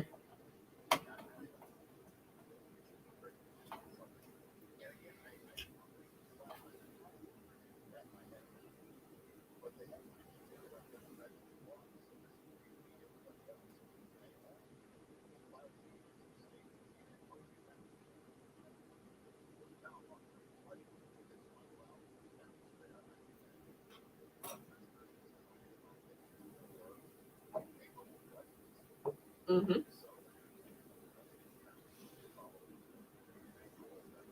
Mm-hmm.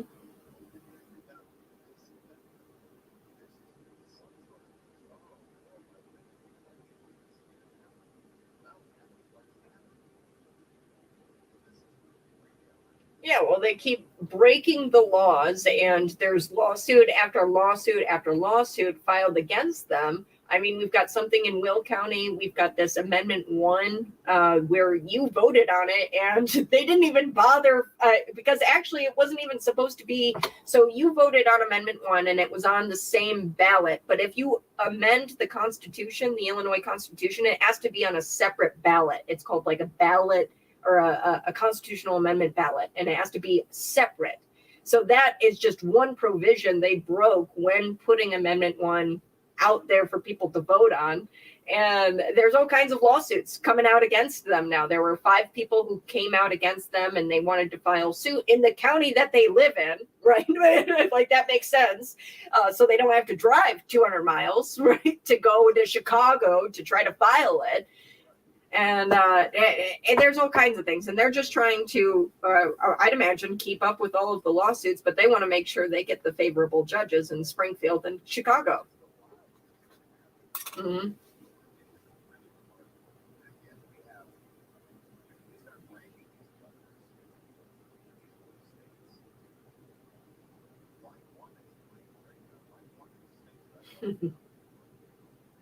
Yeah. Mm-mm. And guess what, Scott? They paid themselves more. These lawmakers, they're starting to pay themselves more. $90,000 to go there part-time and to create things like this. Like the legislation that says, no, too bad. If you live in Will County, you got to drive to Sangamon if you want to file suit.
Mm-hmm.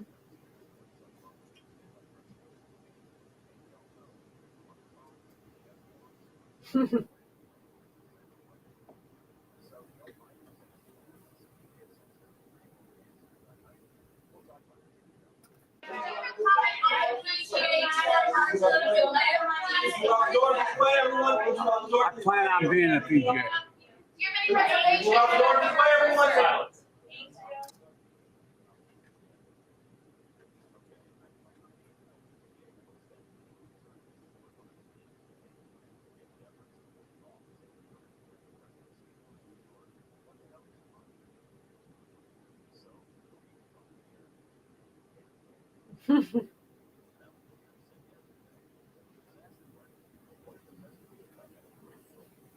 The president was asked about this merger during the cabinet meeting, and he said, "I'm going to be in the PGA." Can you clarify? Had he been briefed about the merger before? Was he aware of what? Absolutely, he had been. Yes. And what did he mean then? By was he just laughing off the question? I just think that he was basically saying, "I'm not going to comment."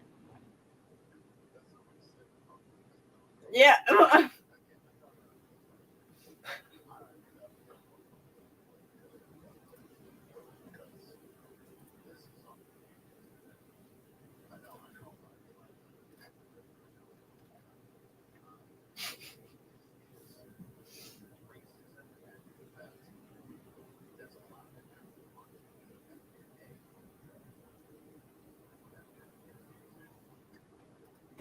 I think he wants power.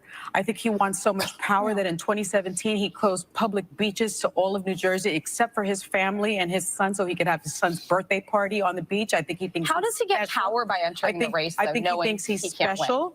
But what scares me, Alyssa, is that you are incapable of defending a man that you worked for, that you I know am not. of. Oh, no. Why did you ask me a question rather than? I did ask you a question. She did. And you said that you needed to hear more from him. And I don't need to hear more from Pence for several reasons. Because when I lived in India, you just accused me of something, so why don't you let me actually answer? You're not going to vote for a Republican ever. No, I'm gonna finish what I'm gonna say. The thing about Pence here is that when I lived in Indiana and I went to Notre Dame, he had a terrible approval rating because of the way he treated the AIDS crisis. Awful. A lot of people died because of him. A lot of people died because of how he handled the COVID crisis. You defended Cornel West yesterday, who would destroy our country. He also was a parrot for Trump. Don't make this personal. Let's hear. He spearheaded the Trump. Sonny likes to make it personal with me, so we'll just. Are you going to give me a chance to answer? Speaking the truth, spearheading Trump's COVID-19 agenda of downplaying the virus. Well, this is not what the show is about. This is Barbara Walters' legacy. It's everybody's view. It's everybody's view. No, it's everybody's view. And Pence did not quarantine. Pence did not quarantine himself. You said, why would someone vote? Are you just going to keep going, or am I going to get? Yes, because I'm not finished. Answer my question. You know what? I kind of feel like I need to go to break right now. This is ridiculous.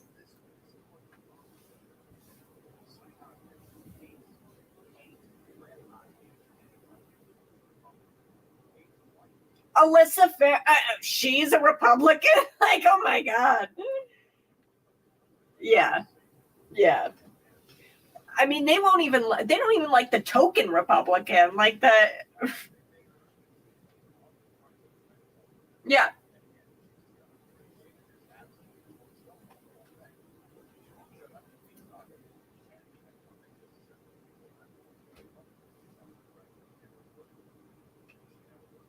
Mm-hmm.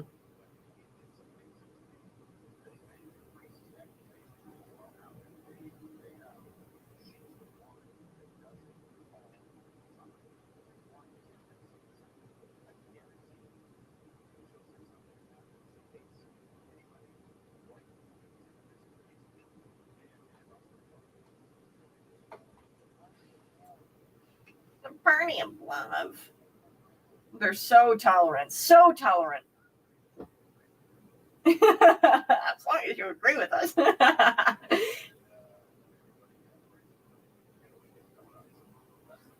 A weekend coming up.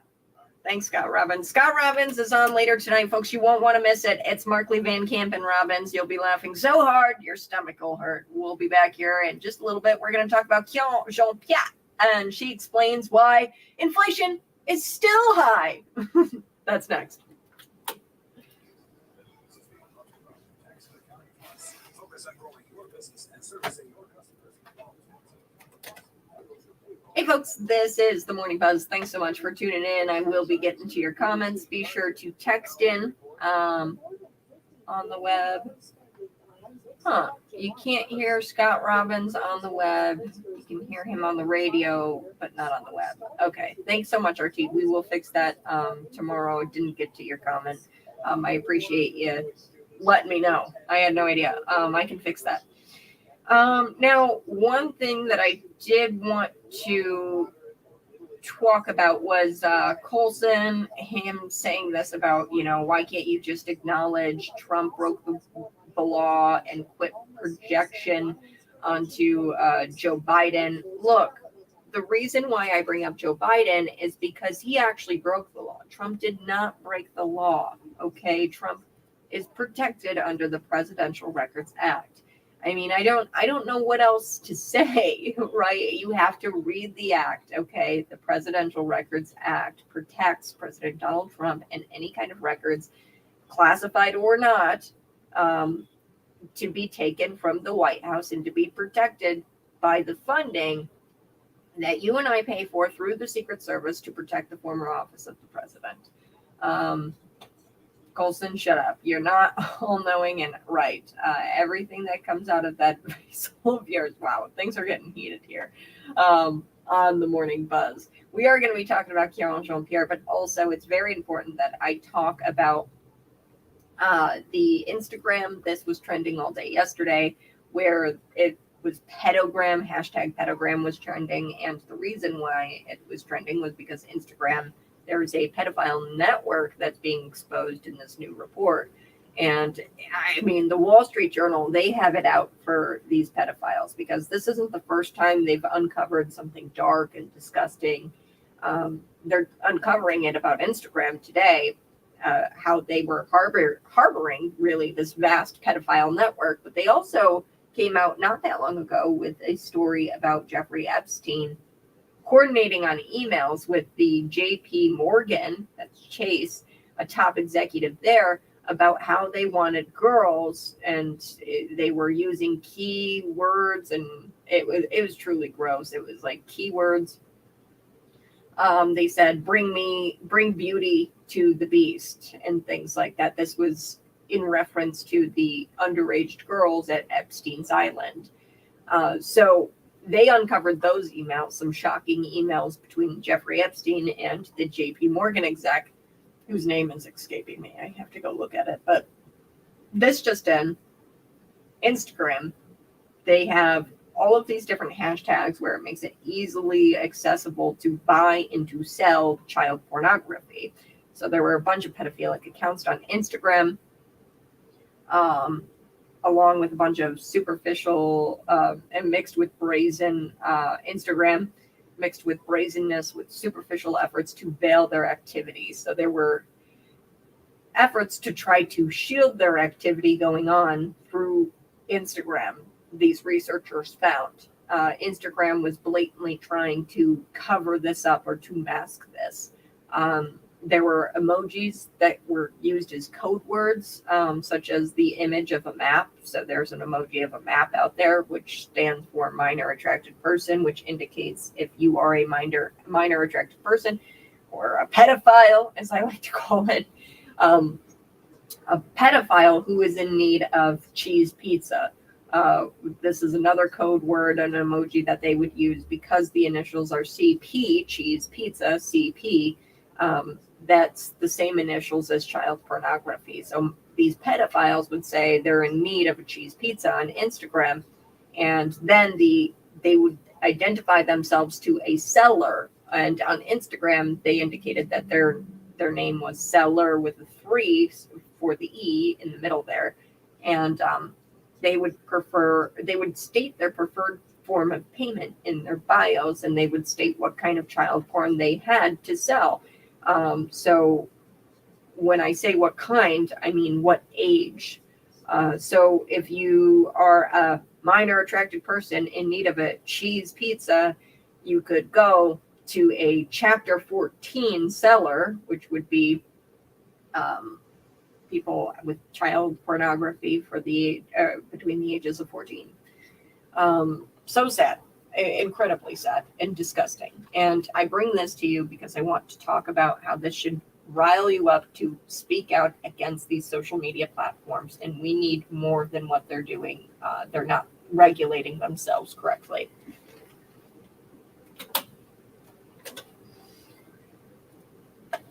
Good morning. This is the Morning Buzz. A little bit later, we're going to be talking about Instagram. Oh gosh, this is disturbing, and I'm sorry, but the Wall Street Journal has this out. It was trending on Twitter all day yesterday, trending still.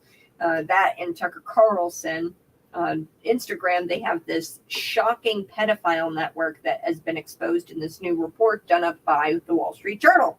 Then, of course, Tucker Carlson, he's being accused of breaching his contract because he launched this new Twitter show. So I'm going to get into all of that. But first, one thing I wanted to talk about was Jean-Pierre talking about the inflation.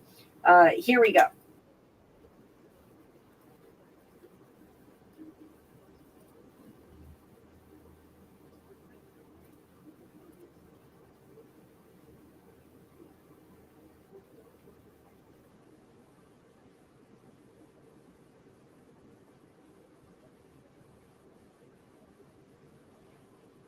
What? Wait. Avian flu, bird flu, the war in Ukraine, and poor weather. Suggested follow-up questions. So you're saying the war in Ukraine is now over? She's saying that inflation is no longer a problem. Back in 2021, the Biden administration assured everybody that inflation, it's just transitory. And you know how that went. Okay. Now, one thing since then hasn't changed at all is that the White House their excuses for inflation continuing to be a major problem. The reason why we have record inflation right now, and it is hitting all-time highs, is because of the spending. You are inflating the market with this unnecessary spending. So she goes in there and she blames everything but that. And then she says it's the war in Ukraine, and then she says that inflation is getting better, and she said inflation is indeed slowing. And she says, there were a lot of things that contributed to inflation, including the war in Ukraine. But the war in Ukraine isn't over. So how could you say that that's a contributing factor if the war in Ukraine is still going on and inflation is coming down? So how? What? The gaslighting. The gaslighting is crazy to me. I'll be back. We've got more to talk about here. Jean-Pierre, the supply chain. What? Does she ever tell the truth? The short answer, no. She never tells the truth. It's not the supply chain. It's not the war in Ukraine. It's not the weather. It's not bird flu. It's y'all spending way too much money.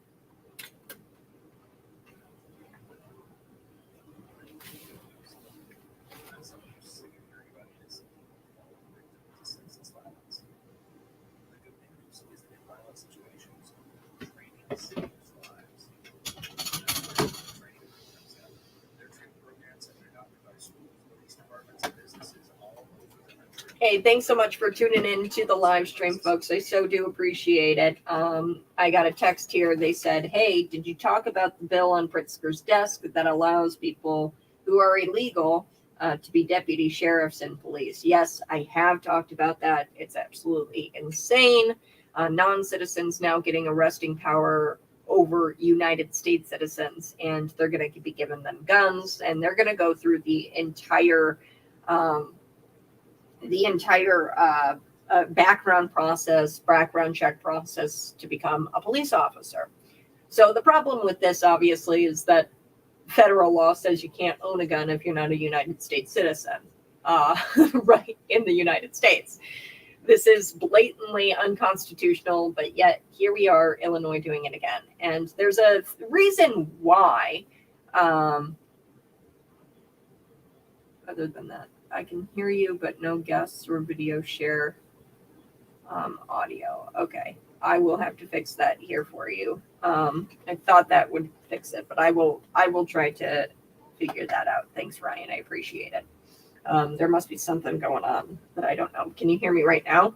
Question mark. Can y'all hear me watching on the live stream right now? Can you hear me loud and clear? I want to know if it's clear too. But like I said, the unconstitutional stuff that Illinois is doing, there's something in Will County right now where the county clerk got more votes than Governor J.B. Pritzker. Now, Governor J.B. Pritzker is top of ballot.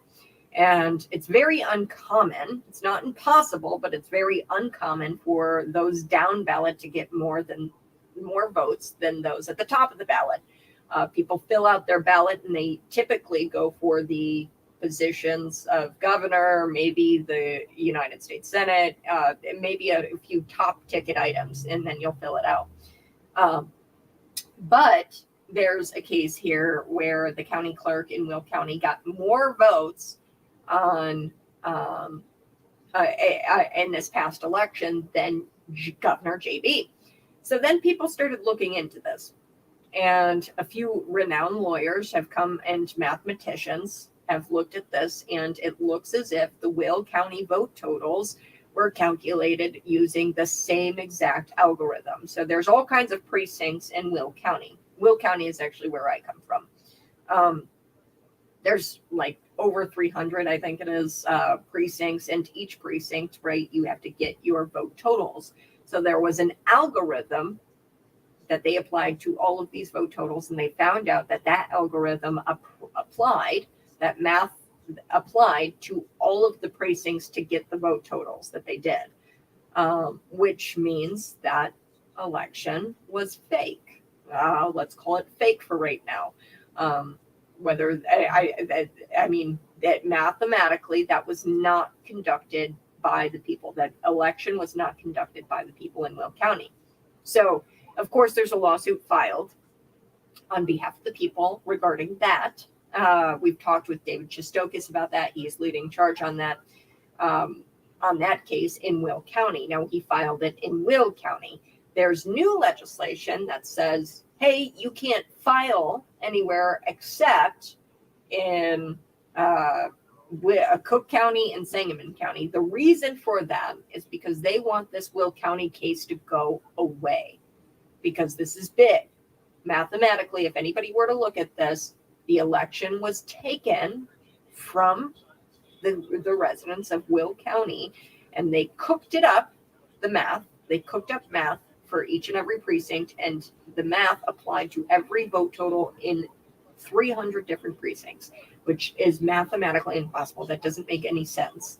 And they're worried. They're very worried about that case here in the state of Illinois. They're very worried about people having cases against the governor and against the defendants in this Second Amendment thing, where they go after your guns and they try to put in assault weapons, so-called assault weapons ban in place.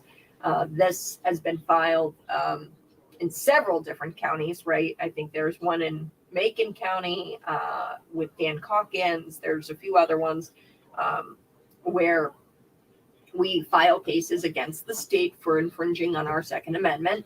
They want to do away with all of that, and they want to make sure that they get favorable judges to look at these cases. The Safety Act, it's unconstitutional. They want to make sure that favorable judges are looking at things that the citizens bring up, because they're worried. They are worried because people are waking up. The Amendment 1, another case where you are supposed to, it lays it out in I don't have my copy here, the Illinois Constitution. It lays it out how you're supposed to amend the Constitution, which is what Amendment 1 does. Amendment 1 amends the Constitution, so you have to follow the provisions laid out in the Constitution that lay out how you're supposed to get the Constitution amended. One of those provisions is that it has to be on a separate ballot. It has to not be on the ballot with other elected officials or other referendums. It has to be on a separate ballot. And they didn't do that, obviously. If you voted in that election with the Amendment 1, you saw it at the top or at the bottom, and that was not okay. That did not follow the provisions laid out in the Illinois Constitution on how you amend the Constitution. Also, they didn't put the wording of the amendment that it was changing to on the ballot. They just asked you a basic question like, should workers have more rights? No, that's not how that goes. You have to put out the wording of what you are amending on the ballot for people to see. You have to be transparent.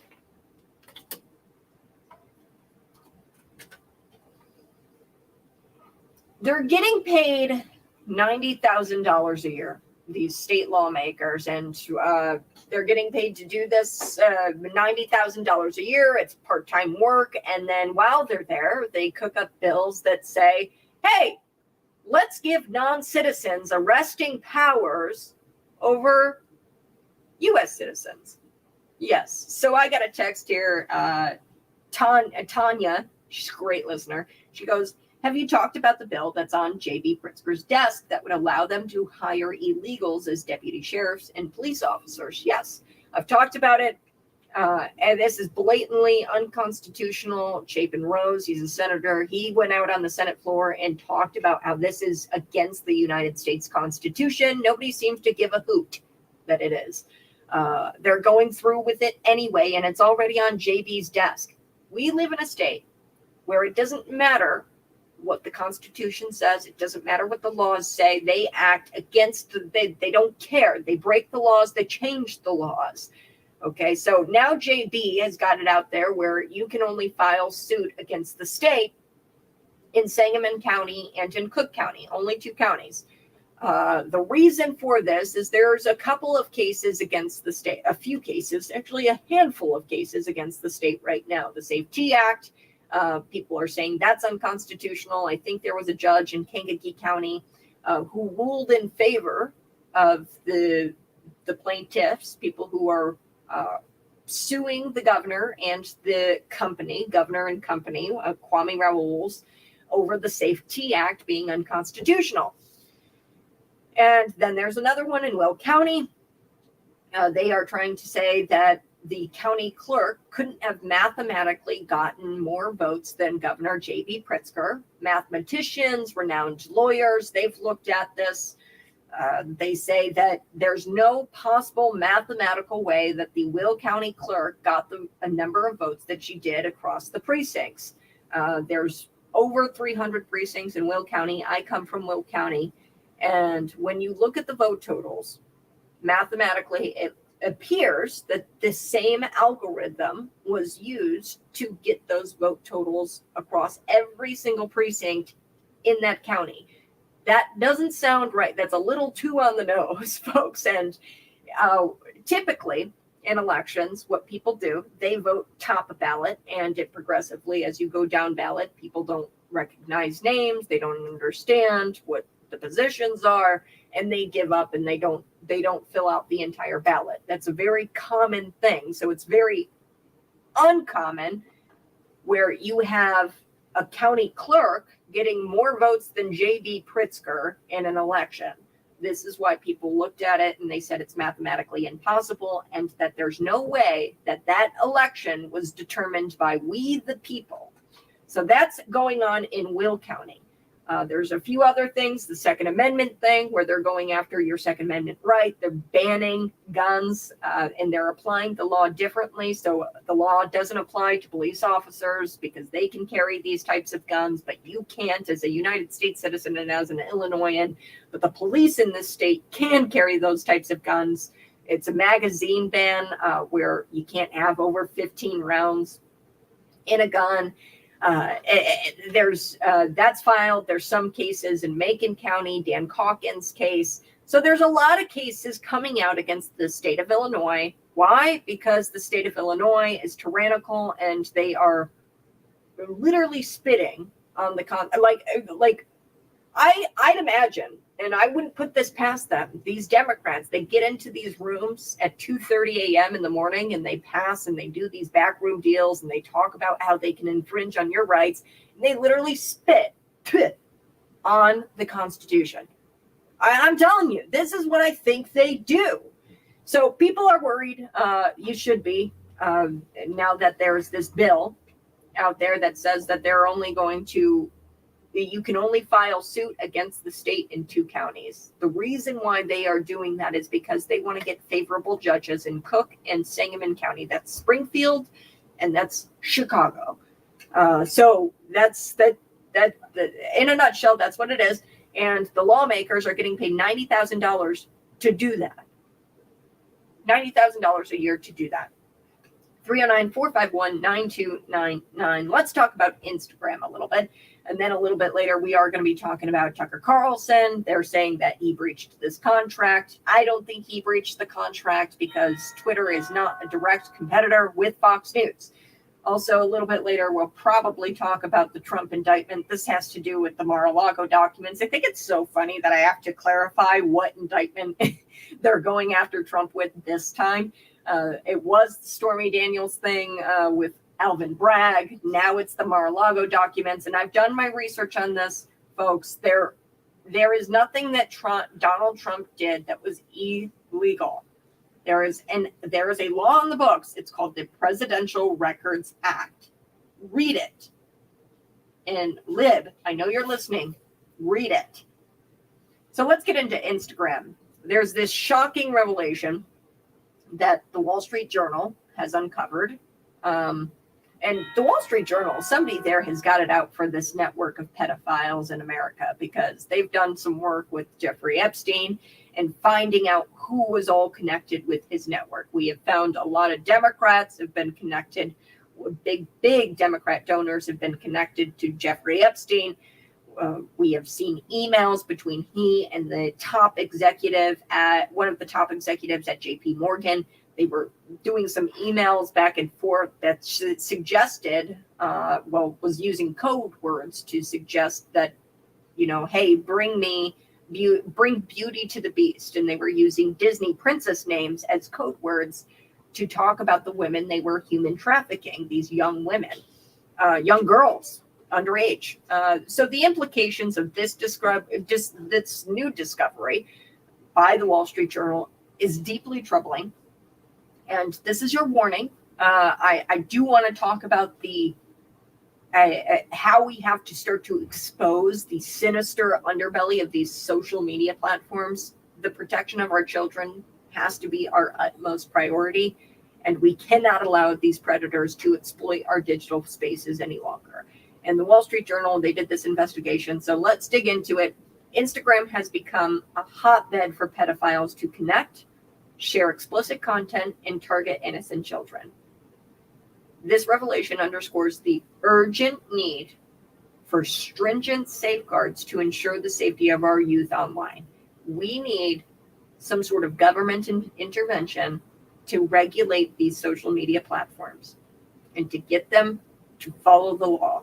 These pedophilic accounts on Instagram, they were harboring these people.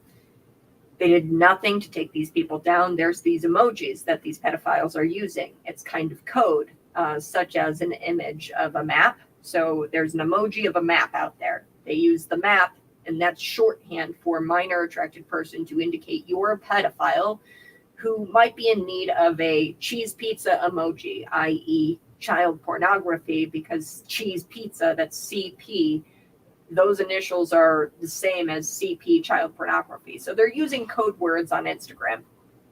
Now these accounts, that's how you identify yourself as a pedophile in the realm of Instagram. And if you want child pornography to buy it, you have to identify yourself in that way with a pizza and with a map. And, you have to go to the seller. And the seller identifies themselves on Instagram as seller, spelled S3LLER. So they're, using codes. And these sellers will be putting in their Instagram bios the age of which they are selling pornography. I know there's rocks in my stomach even talking about this, but this is so important. It's trending all day yesterday on Twitter. People have asked me about it, and they're like, Kat, what does this mean? So in their bios, these sellers the way they indicate what age they have to sell is chapter 14 on chapter 14, or they'll have age 31, and then they'll put a bunch of reverse arrows, and how many ever reverse arrows they have, that's how many years back you go. This is disturbing. This is an alarming report, and this should serve as a call for responsible citizens to demand immediate action from Instagram and the parent company, Facebook. The fact that such a vast pedophile network could exist within their platforms is a glaring failure on their part, and it's imperative that they take swift action, decisive action to purge these predators and to make their platforms safe for everyone. It's clear that they can't self-regulate, so they need somebody to step up and to make sure that they are providing safe space for our youth online. Stricter regulations must be put in place with severe penalties for any platform found harboring and promoting really illegal and harmful activities. We need to demand accountability now. Demand accountability. Tucker Carlson was contacted by Fox News saying that he breached a contract. I don't think he did, because Twitter is not a direct competitor to Fox News. I don't understand how they can say that he breached his contract by simply going to his personal social media and talking about current events. But they're saying it. It's not a good look. They're already struggling. I don't understand the strategy here. The juice doesn't seem worth the squeeze to me. Sure, they might be able to muzzle Tucker Carlson until his contract expires. Did you know that they're still paying Tucker Carlson? They're paying him, but they booted him from his show. They're thinking that because they pay him, they own him and his freedom of speech. They're losing numbers on Fox News, and they're going to continue to lose numbers on Fox News if they continue to publicly attack him in ways that seem really petty to normal people. So I understand the non-competes that's just in the media world. You can't go compete. So say I wanted to go to a different radio station. I can't compete. I haven't signed a non-compete because my company rocks. But in that world, there is a lot of non-competes and contracts and things like that. But Fox News, they need to figure out what they want to be.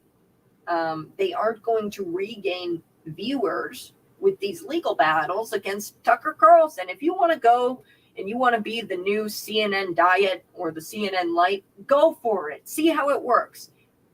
But you need some sort of leadership, some sort of vision, because right now it looks like you're flailing around and you're trying to hurt Tucker Carlson because you're petty.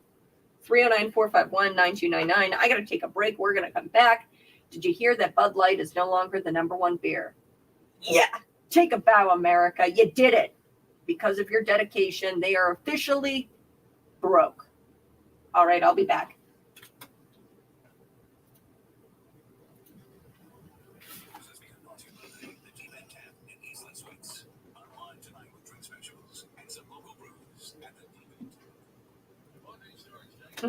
I like this. Fox is mad because they can't keep him caged. Yes, I talked about James O'Keefe. I talked about Dan Bongino, Steve Bannon. These people have been attacked, just like Donald Trump. Donald Trump has been indicted 2 times over stupid stuff. I mean, at what point are we going to realize that this is political persecution, and they are actively trying to silence those on the right and those with a differing opinion? Trump lives in their heads, cat, always have, always will. They keep their lips planted to the Democrats' asses. Yes. Yes. Say it louder for the people in the back. Okay, here we go. It's a fact, right? Yes, Biden and Pence had classified material, but not at the same level as Donald Trump. I know you're watching CNN religiously, Colson, because that is literally straight out of CNN talking points. Biden and Pence cooperated. Trump didn't. Biden and Pence actually broke the law. Okay. Trump did not. That's why Trump is not cooperating, because they are going after him for political persecution, political opposition. Trump did not break the law like Biden and Pence did. Mike Pence, Joe Biden, they are not covered under the Presidential Records Act. Why? Because they're vice presidents. These things are very simple. It doesn't take a rocket scientist to understand what's happening here. there's something called the Presidential Records Act. It affords presidents to, and Colson, I'm going to have to delete this comment here because you used the F word. How many times have I got to say it? We keep a clean page. Don't use the F word on the page. And that's the only word I don't allow. So I'm going to have to delete this after I finish reading it. We haven't been wrong. It's the law finally catching up to Donald Trump. What law did he break?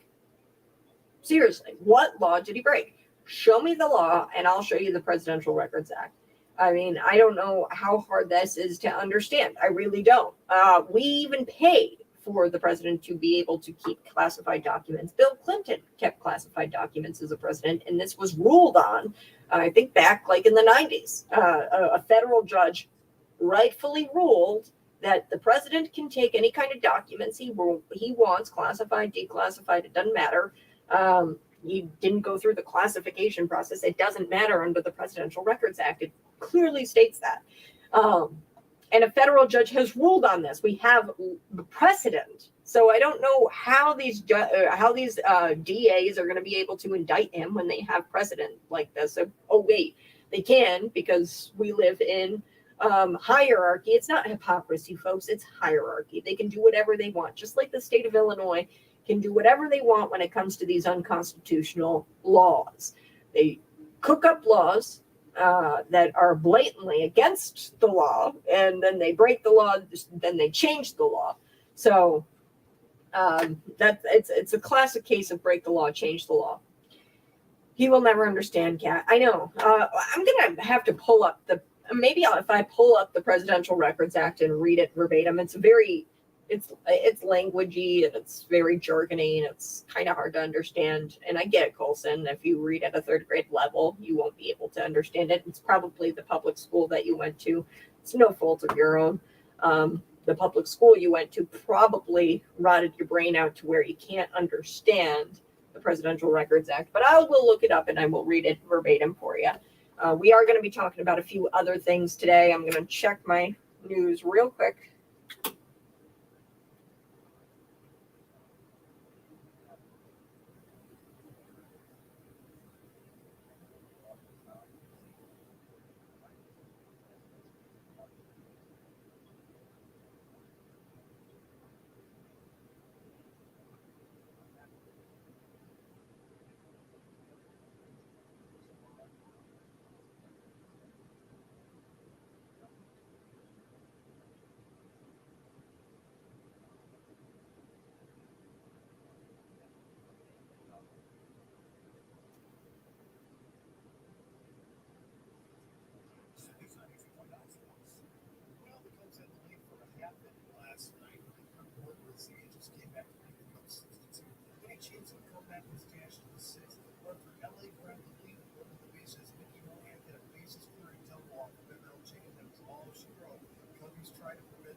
Wow, this is insane.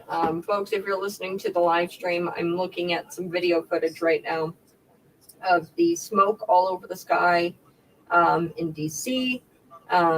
People are saying they haven't seen the sky this orange. I mean, this is crazy. There's a lot of orangeness here. New York City is shrouded by smoke from hundreds of wildfires burning in Canada.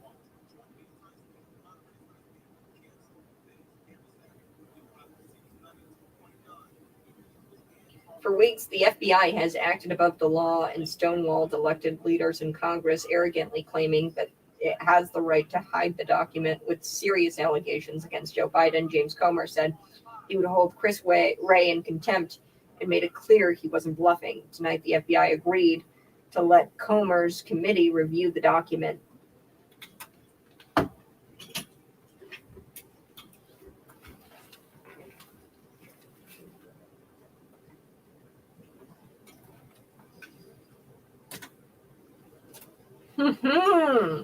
So everybody's thinking, oh, Trump's going to be indicted. Trump's going to be indicted. Yes, he probably will be, because we live in a time where hierarchy, and it's not hypocrisy, folks. It's a hierarchy. They know that they can do this to you. They know that they can commit political persecution. But this just in. The FBI has acted above the law for weeks now. They've stonewalled Congress, elected leaders of Congress. They've arrogantly tried to claim that they have a right to hide this document. I think it's called FD 1023. It's a document exposed by a whistleblower that lays out an allegedly this bribery scheme that Joe Biden participated in exchange for favorable policy as vice president. He took money from foreign adversaries, $5 million. Okay, these are very serious allegations against Joe Biden, and the FBI has stonewalled. They tried to say, oh, well, we have the right to these documents. James Comer said, look, I'm going to hold Chris Wray, the director of the FBI, in contempt if you don't produce this document. You've admitted that you have this document. For weeks you've said that the document doesn't exist. I want the document, and I'm not bluffing. This is what James Comer did. He's a Republican out of Kentucky. Last night, the FBI agreed to let Comer's committee review the document. Hardball works. Hardball works. All right, folks, I do want to shift gears here. I want to talk a little bit about Tucker Carlson. Tucker Carlson, of course, going out there and with his first episode, which was just awesome. He talks about Ukraine. He talks about how the dam couldn't have been blown up by the Russians. It just doesn't make sense. I'm live on Facebook and on YouTube. You can see me there. You can also see this clip of Tucker Carlson in his first episode here. Let's take a listen.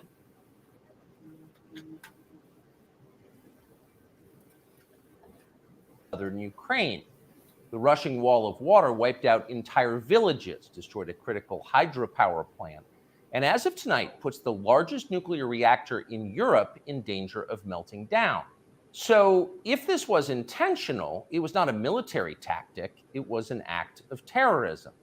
The question is, who did it? Well, let's see. The Kakhovka Dam was effectively Russian. It was built by the Russian government. It currently sits in Russian-controlled territory. The dam's reservoir supplies water to Crimea, which has been, for the last 240 years, home of the Russian Black Sea Fleet. Blowing up the dam may be bad for Ukraine, but it hurts Russia more.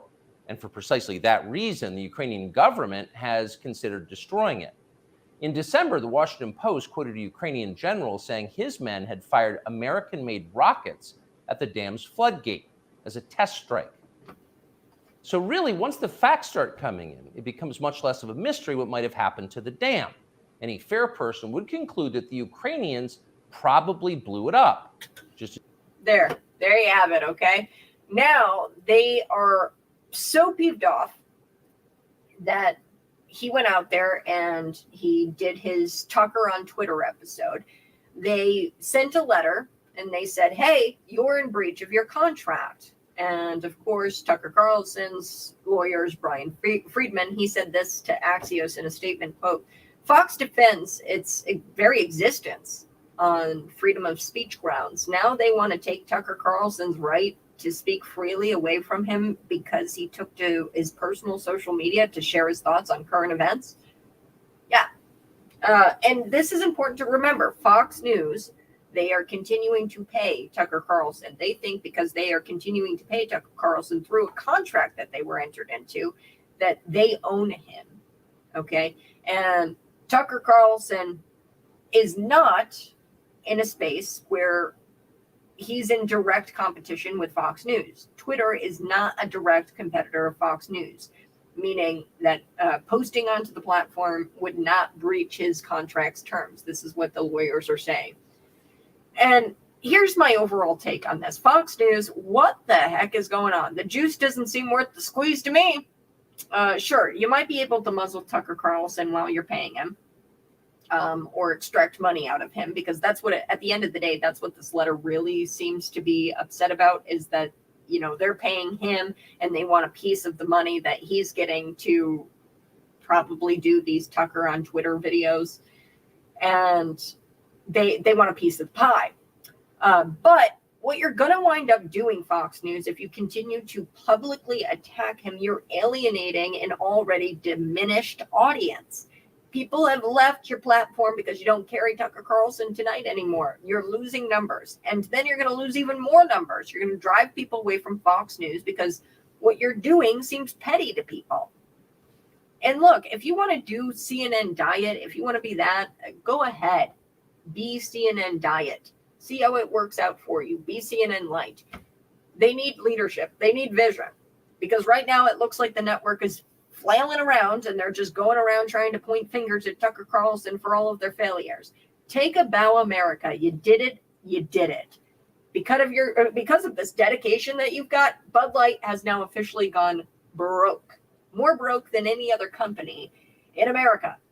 So undisputed, they were the king of beers. It was Bud Light. They were dethroned. They're no longer the number one beer in America. I've got the story here. What is the number one beer in America? Well, I've got the answer here next.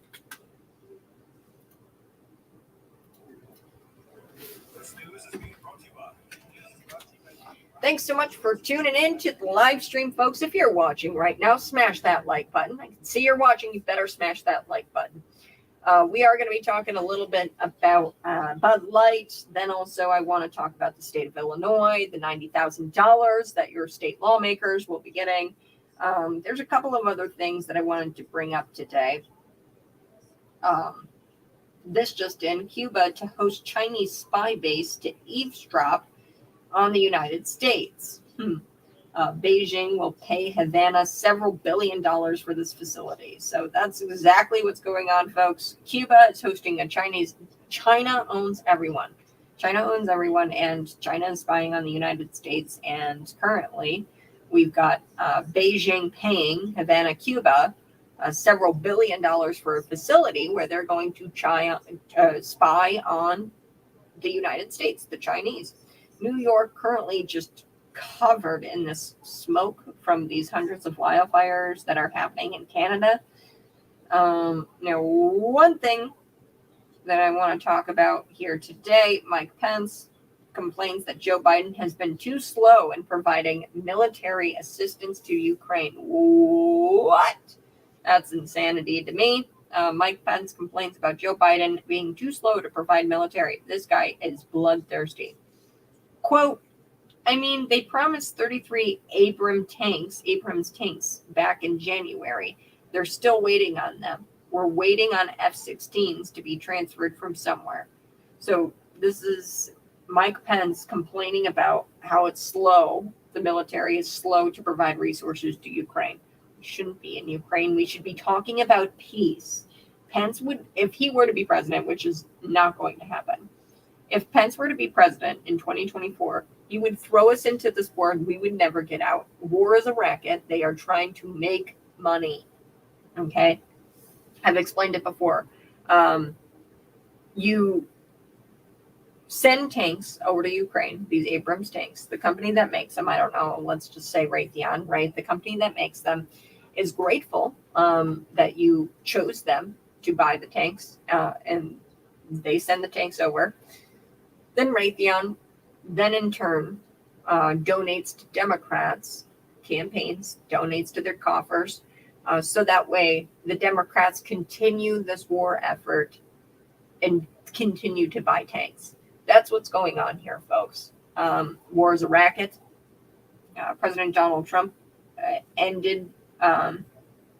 would end this war as soon as he gets into office. I can't say the same for Ron DeSantis. Here's the thing. People are going to be upset when I say this, but Ron DeSantis, right? Why is it Chris Christie, Mike Pence, why are they getting into the race here? Doesn't make a whole lot of sense. They know that they're not going to win. They know that Donald Trump, the leading GOP contender, would not pick them for vice president. That would not happen.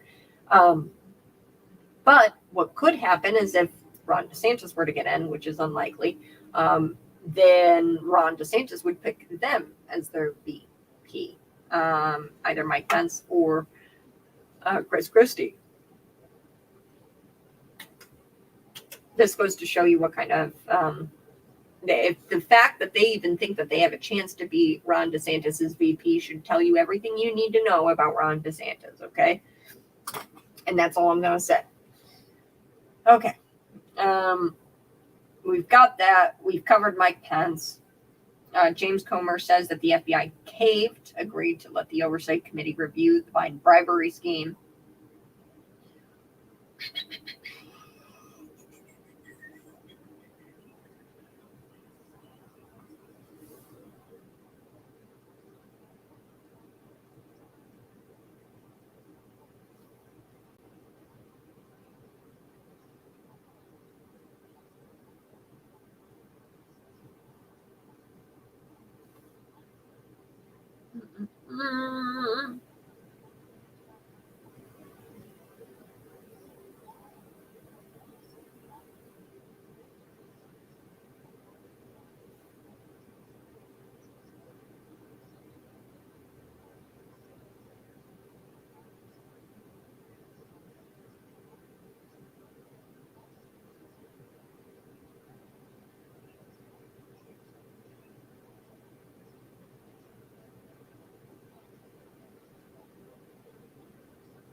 Okay, we're going to come back. We're going to talk also about this Christian who was arrested for simply speaking about Bible verses. So he was shouting out Bible verses from the other side of the street, and he was arrested by a cop who said, why can't you just let the L's, the G's, the B's, the TQs, let them have their day? No, I'm on a public sidewalk, and I can protest, and I can read from the Bible if I so choose. But he was arrested right here in Pennsylvania in the United States. Let's talk about more here on the Morning Buzz.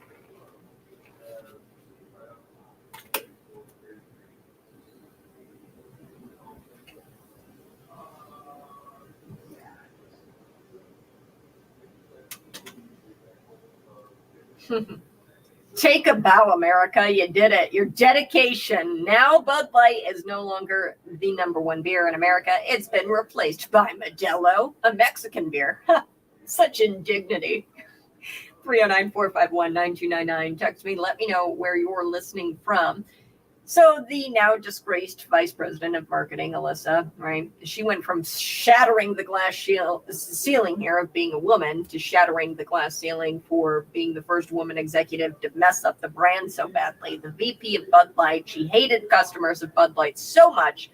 She said that they were too fratty and they're out of touch. And she wanted the brand to appeal to people who don't actually drink Bud Light. So she turned to an influencer agency who suggested that she work with TikToker Dylan Mulvaney. Dylan Mulvaney, the person who plays a transgender person on the internet, and he sings about his man bulge in his pants to the tune of show tunes. Yes, so Dylan Mulvaney pretends he's a preteen girl, and he goes through 365 days of girlhood, a year of becoming a girl. It's gross. The problem is, while Dylan is popular with people who praise the she's, the z's, the zers, the thems, I don't know, and put them, the people who put that kind of stuff in their bios, they like him. But the rest of America, they don't want to be associated with such a blatant insult on girlhood. Okay, so this was a colossal marketing failure. And it costed Anheuser-Busch, drumroll, please, $26 billion. Yes, $26 billion. That's huge. So here's today's news. Modelo is now the number one beer in America.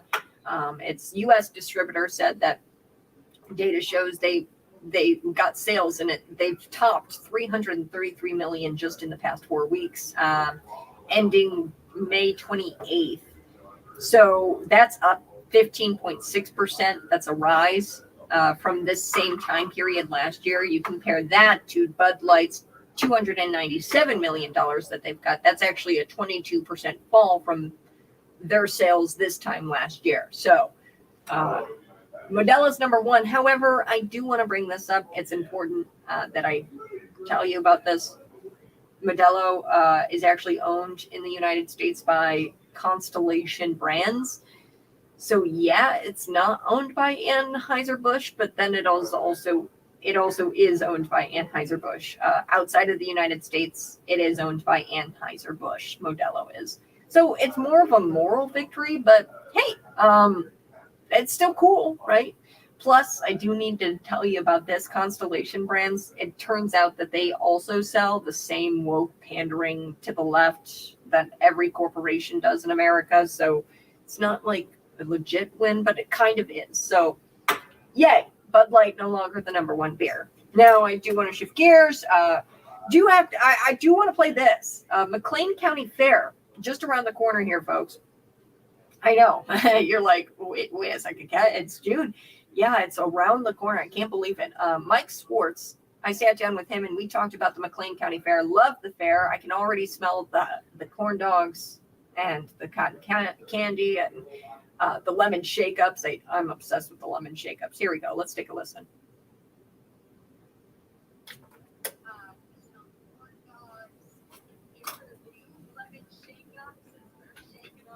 I am so excited for the McLean County Fair. Y'all don't even know. I'm a big funnel cake person, the lemon shake-ups, corn dog person. Yes, my body hates me after the McLean County Fair because I just shove my face full of corn dogs and lemon shake-ups. But joining me right now, Mike Swartz. He is part of the McLean County Fairgrounds. We're going to talk about what you've got planned. I hope you got the derby or demolition. Yes, okay, it is bad. That is my favorite thing happening. Planning stuff for the fair really starts almost immediately after the previous year, but a lot of it really doesn't get nailed down until January to March. But we have many things lined up. We normally do cornerstone of our fair, of course, is showcasing the 4-H projects that have come to our grounds and watching our youth grow over year to year and the skills that they learn to become adult citizens here in McLean County. Other pieces to it, of course, is the carnival and the prize that they do. We have a wonderful company that comes out of Arlington Heights, Illinois. It's a family-owned business. It's not a corporation. Mom and dad is who I talk to on a daily basis for education and safety. Of course, Bear Food, as you just mentioned, is a wonderful opportunity. It draws out a wide variety of people, regardless of what socioeconomic part of life you are. Everybody at times loves funnel cakes, lemon shake-ups, corn dogs, ribeyes, pork chop sandwiches, and such. So it's a wonderful opportunity to draw out our community. We have a lot of free on-grounds entertainment, livestock in the barns. This year we have a live shark show. We have a butterfly exhibit. Shark show? We're going to have a live shark show. Here's Mike. He's just like, yeah, we're going to have a live shark. What? Hold on, back up. So, a shark that swims with a fin? There's multiple. They're safer sharks. They're a lemon shark, so the mouth is down the bottom, not a great white shark. The diver gets in there and he actually narrates the exhibit from within the tank when he sees the shark. So it's a neat exhibit to come out and see the activities. You can get up to the tank all day long and see the sharks, regardless if the exhibitor, the divers in the tank do evaluation. Wow. I'm glad to hear that it is going to be a safer shark. I don't know. I'm a surfer, so I used to surf a lot.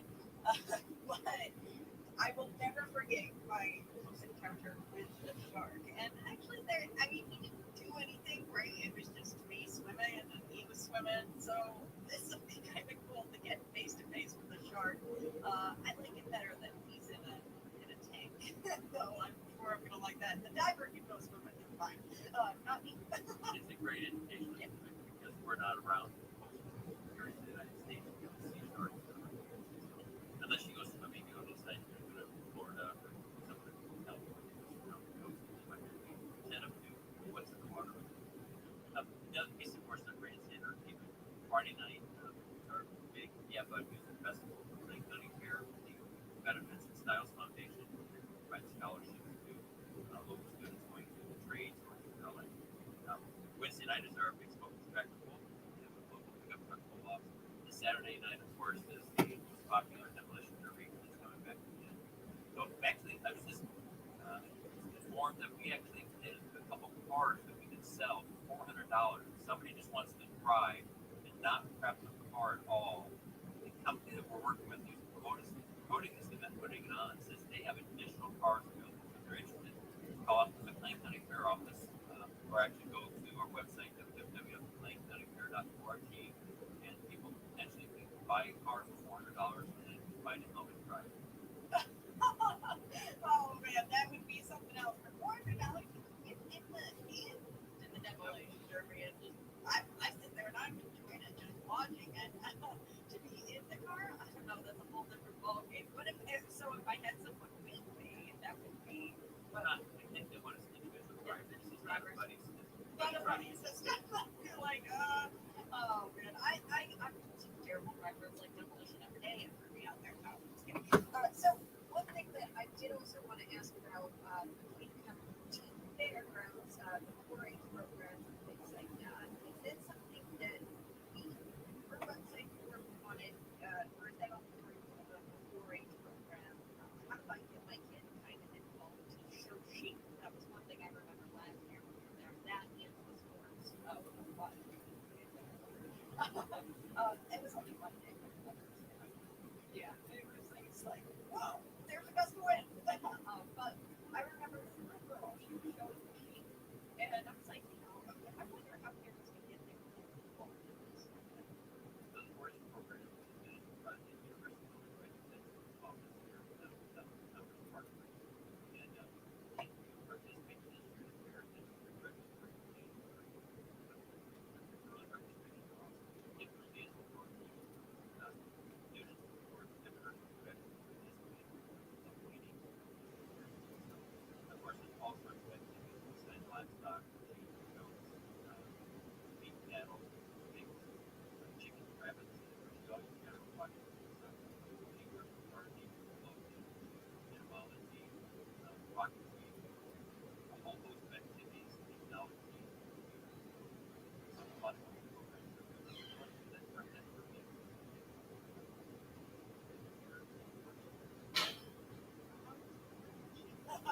I was not. Now, we are getting close to the break. Mike Schwartz, tell me a little bit more about American County right now. What should we know? Chris, we're almost 100. We're about 90 years old this year. Youth fairs have gone back to former. But a little bit of that history is on our website. But primarily, we're interested in buying tickets to see us. That's one of those things. Countyfair.org. Where you can see our schedule. Mike, thanks so much for joining me. Folks, be sure to head to their website, and also they're looking for employees to work the fair. So you can go there, sign up to be an employee, and contact them.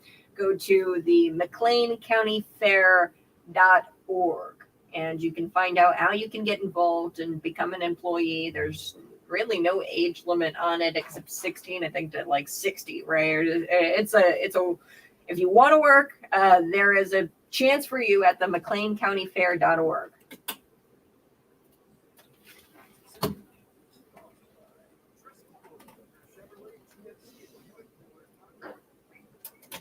Hey, thanks so much for tuning in on the live stream. So do appreciate you guys. Now, one thing I do want to talk about before I end the show, Mike Pence saying that Joe Biden is not giving Ukrainian aid fast enough. He's not giving the planes, the tanks fast enough. War is a racket.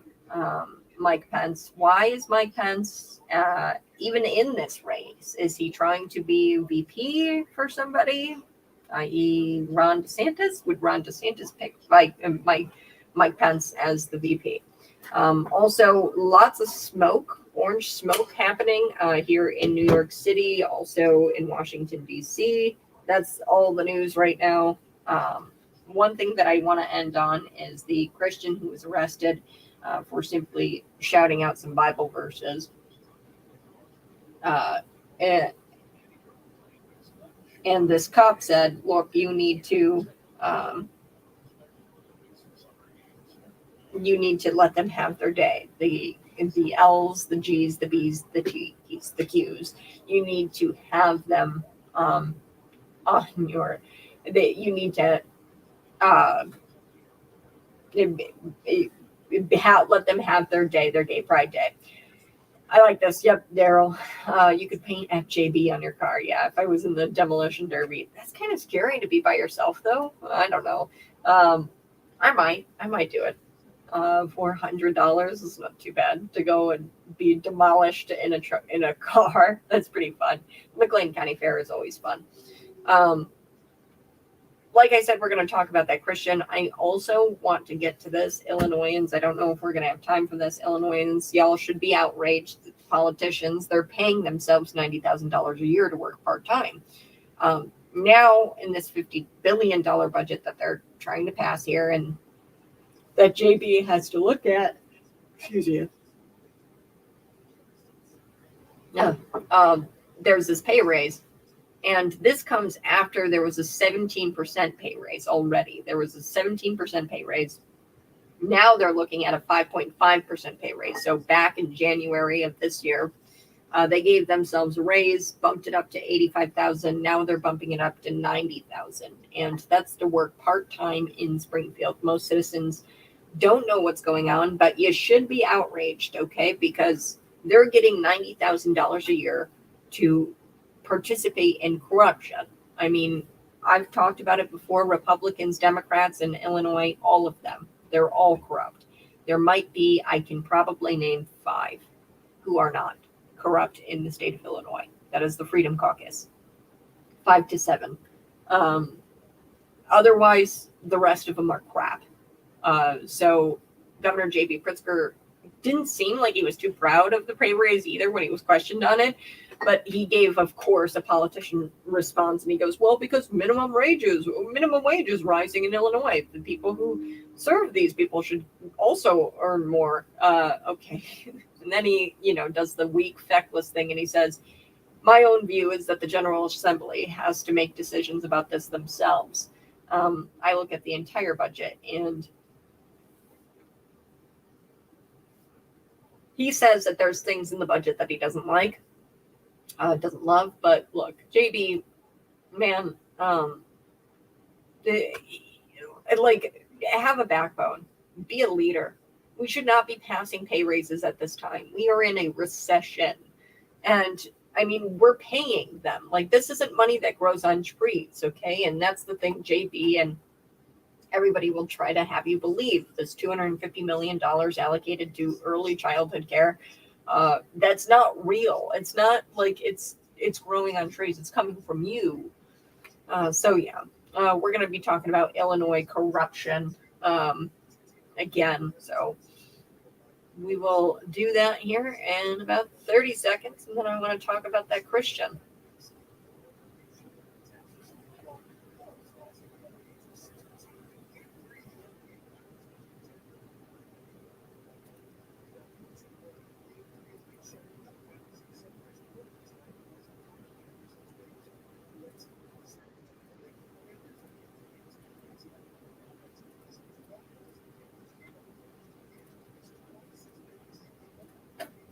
Okay, here we go. Police corruption. I'm going to share this with you. Here we go. I'm going to play this. Here we go.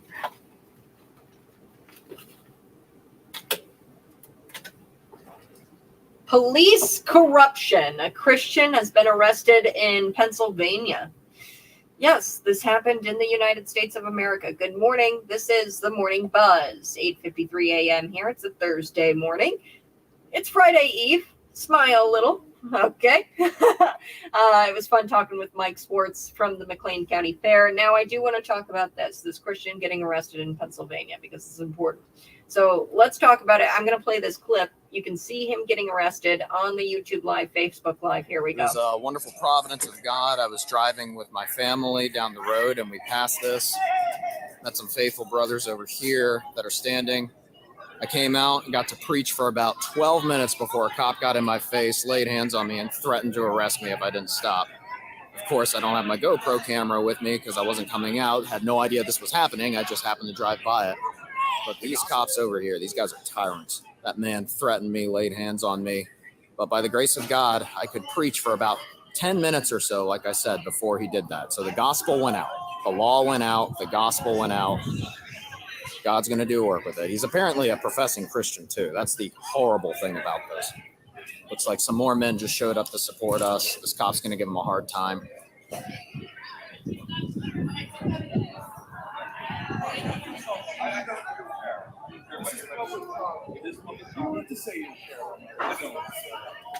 So this man, he shows up and he says, "This is public property. I'm on a sidewalk. You can't tell me that I have to leave." And then the cop says, "You have to let them enjoy their day." As if the day is theirs. And said, no, this is the day the Lord has made. Okay? It's not your day. So then the cop proceeds to arrest him. He's just peacefully sitting there on film. Sign. It says, Can I give him my bag? I'll Jesus, Jesus saves lives, or something like that. And then the guy is cuffed. They won't even let him take his backpack off. These people are tyrants. And this happened in the United States, folks. This happened in Pennsylvania. Apparently, it's illegal to stand on a side of the street and yell things across to the other side of the street. Or at least it's illegal if there's L, G's, B's, T's, Q's, etc. across the street and you're yelling Bible quotes. Apparently that's illegal. It's unclear right now if it's illegal if the LGBTQs and etc. yell across the street at Christians, but I know that you know that I know that you know. Okay. Now the video has gone viral. I know Glenn Beck, the people on his program yesterday talked about it, and he's up right after me at 9 o'clock. I wanted to talk about it. A personal quick story before we leave today. I was on campus and I wear a cross around my neck. And there was a student who approached me and said, "You probably shouldn't wear that around campus. It could be offensive to some people." And folks, I don't think that we are in a time where I wouldn't be arrested. I mean, if I came to you and said that somebody here in the United States was arrested for wearing a cross around their neck, I bet you wouldn't be shocked. I think that's where we're at now. The First Amendment protects your religious freedoms. It protects your right to speak. And look, if these LGBTQers can go out there and literally, this is gross, and you guys can see this here. There's a man doing some very sexually explicit things in the back of a truck. And you can see this on the live stream. This happened at a pride parade in public view in front of children where they could see it. And this is something that you do in your bedroom with consenting adults, and it's your business. But then they bring the bedroom to the back of this truck, to the bed of the truck, and they do it in public. We need to pass bans. We need to pass laws that ban this sort of stuff that they do at these gay pride parades. And we need to restore people's right to free speech and religious speech. If this stuff is allowed, then a guy shouting out Bible verses should be allowed. 309-451-9299. That's going to do it for me, folks. Thanks so much for joining me here, both on the radio and on the live stream, YouTube Live, Facebook Live. I so do appreciate it. Glenn Beck is up after me, Dan Bongino. Then we've got Sean Hannity, Mark Levin, Mark Lee Van Camp, and Robbins. All day, we've got your content for you. Be sure to visit cities929.com. And like I said, we've got our new steals and deals. Hurry, because the offer only lasts, and it only lasts so long.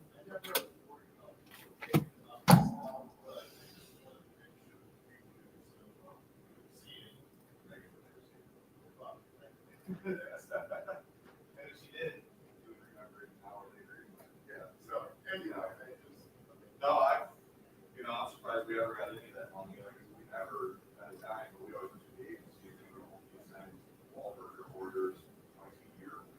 So whatever we got for the rest of the year, we'll be helping.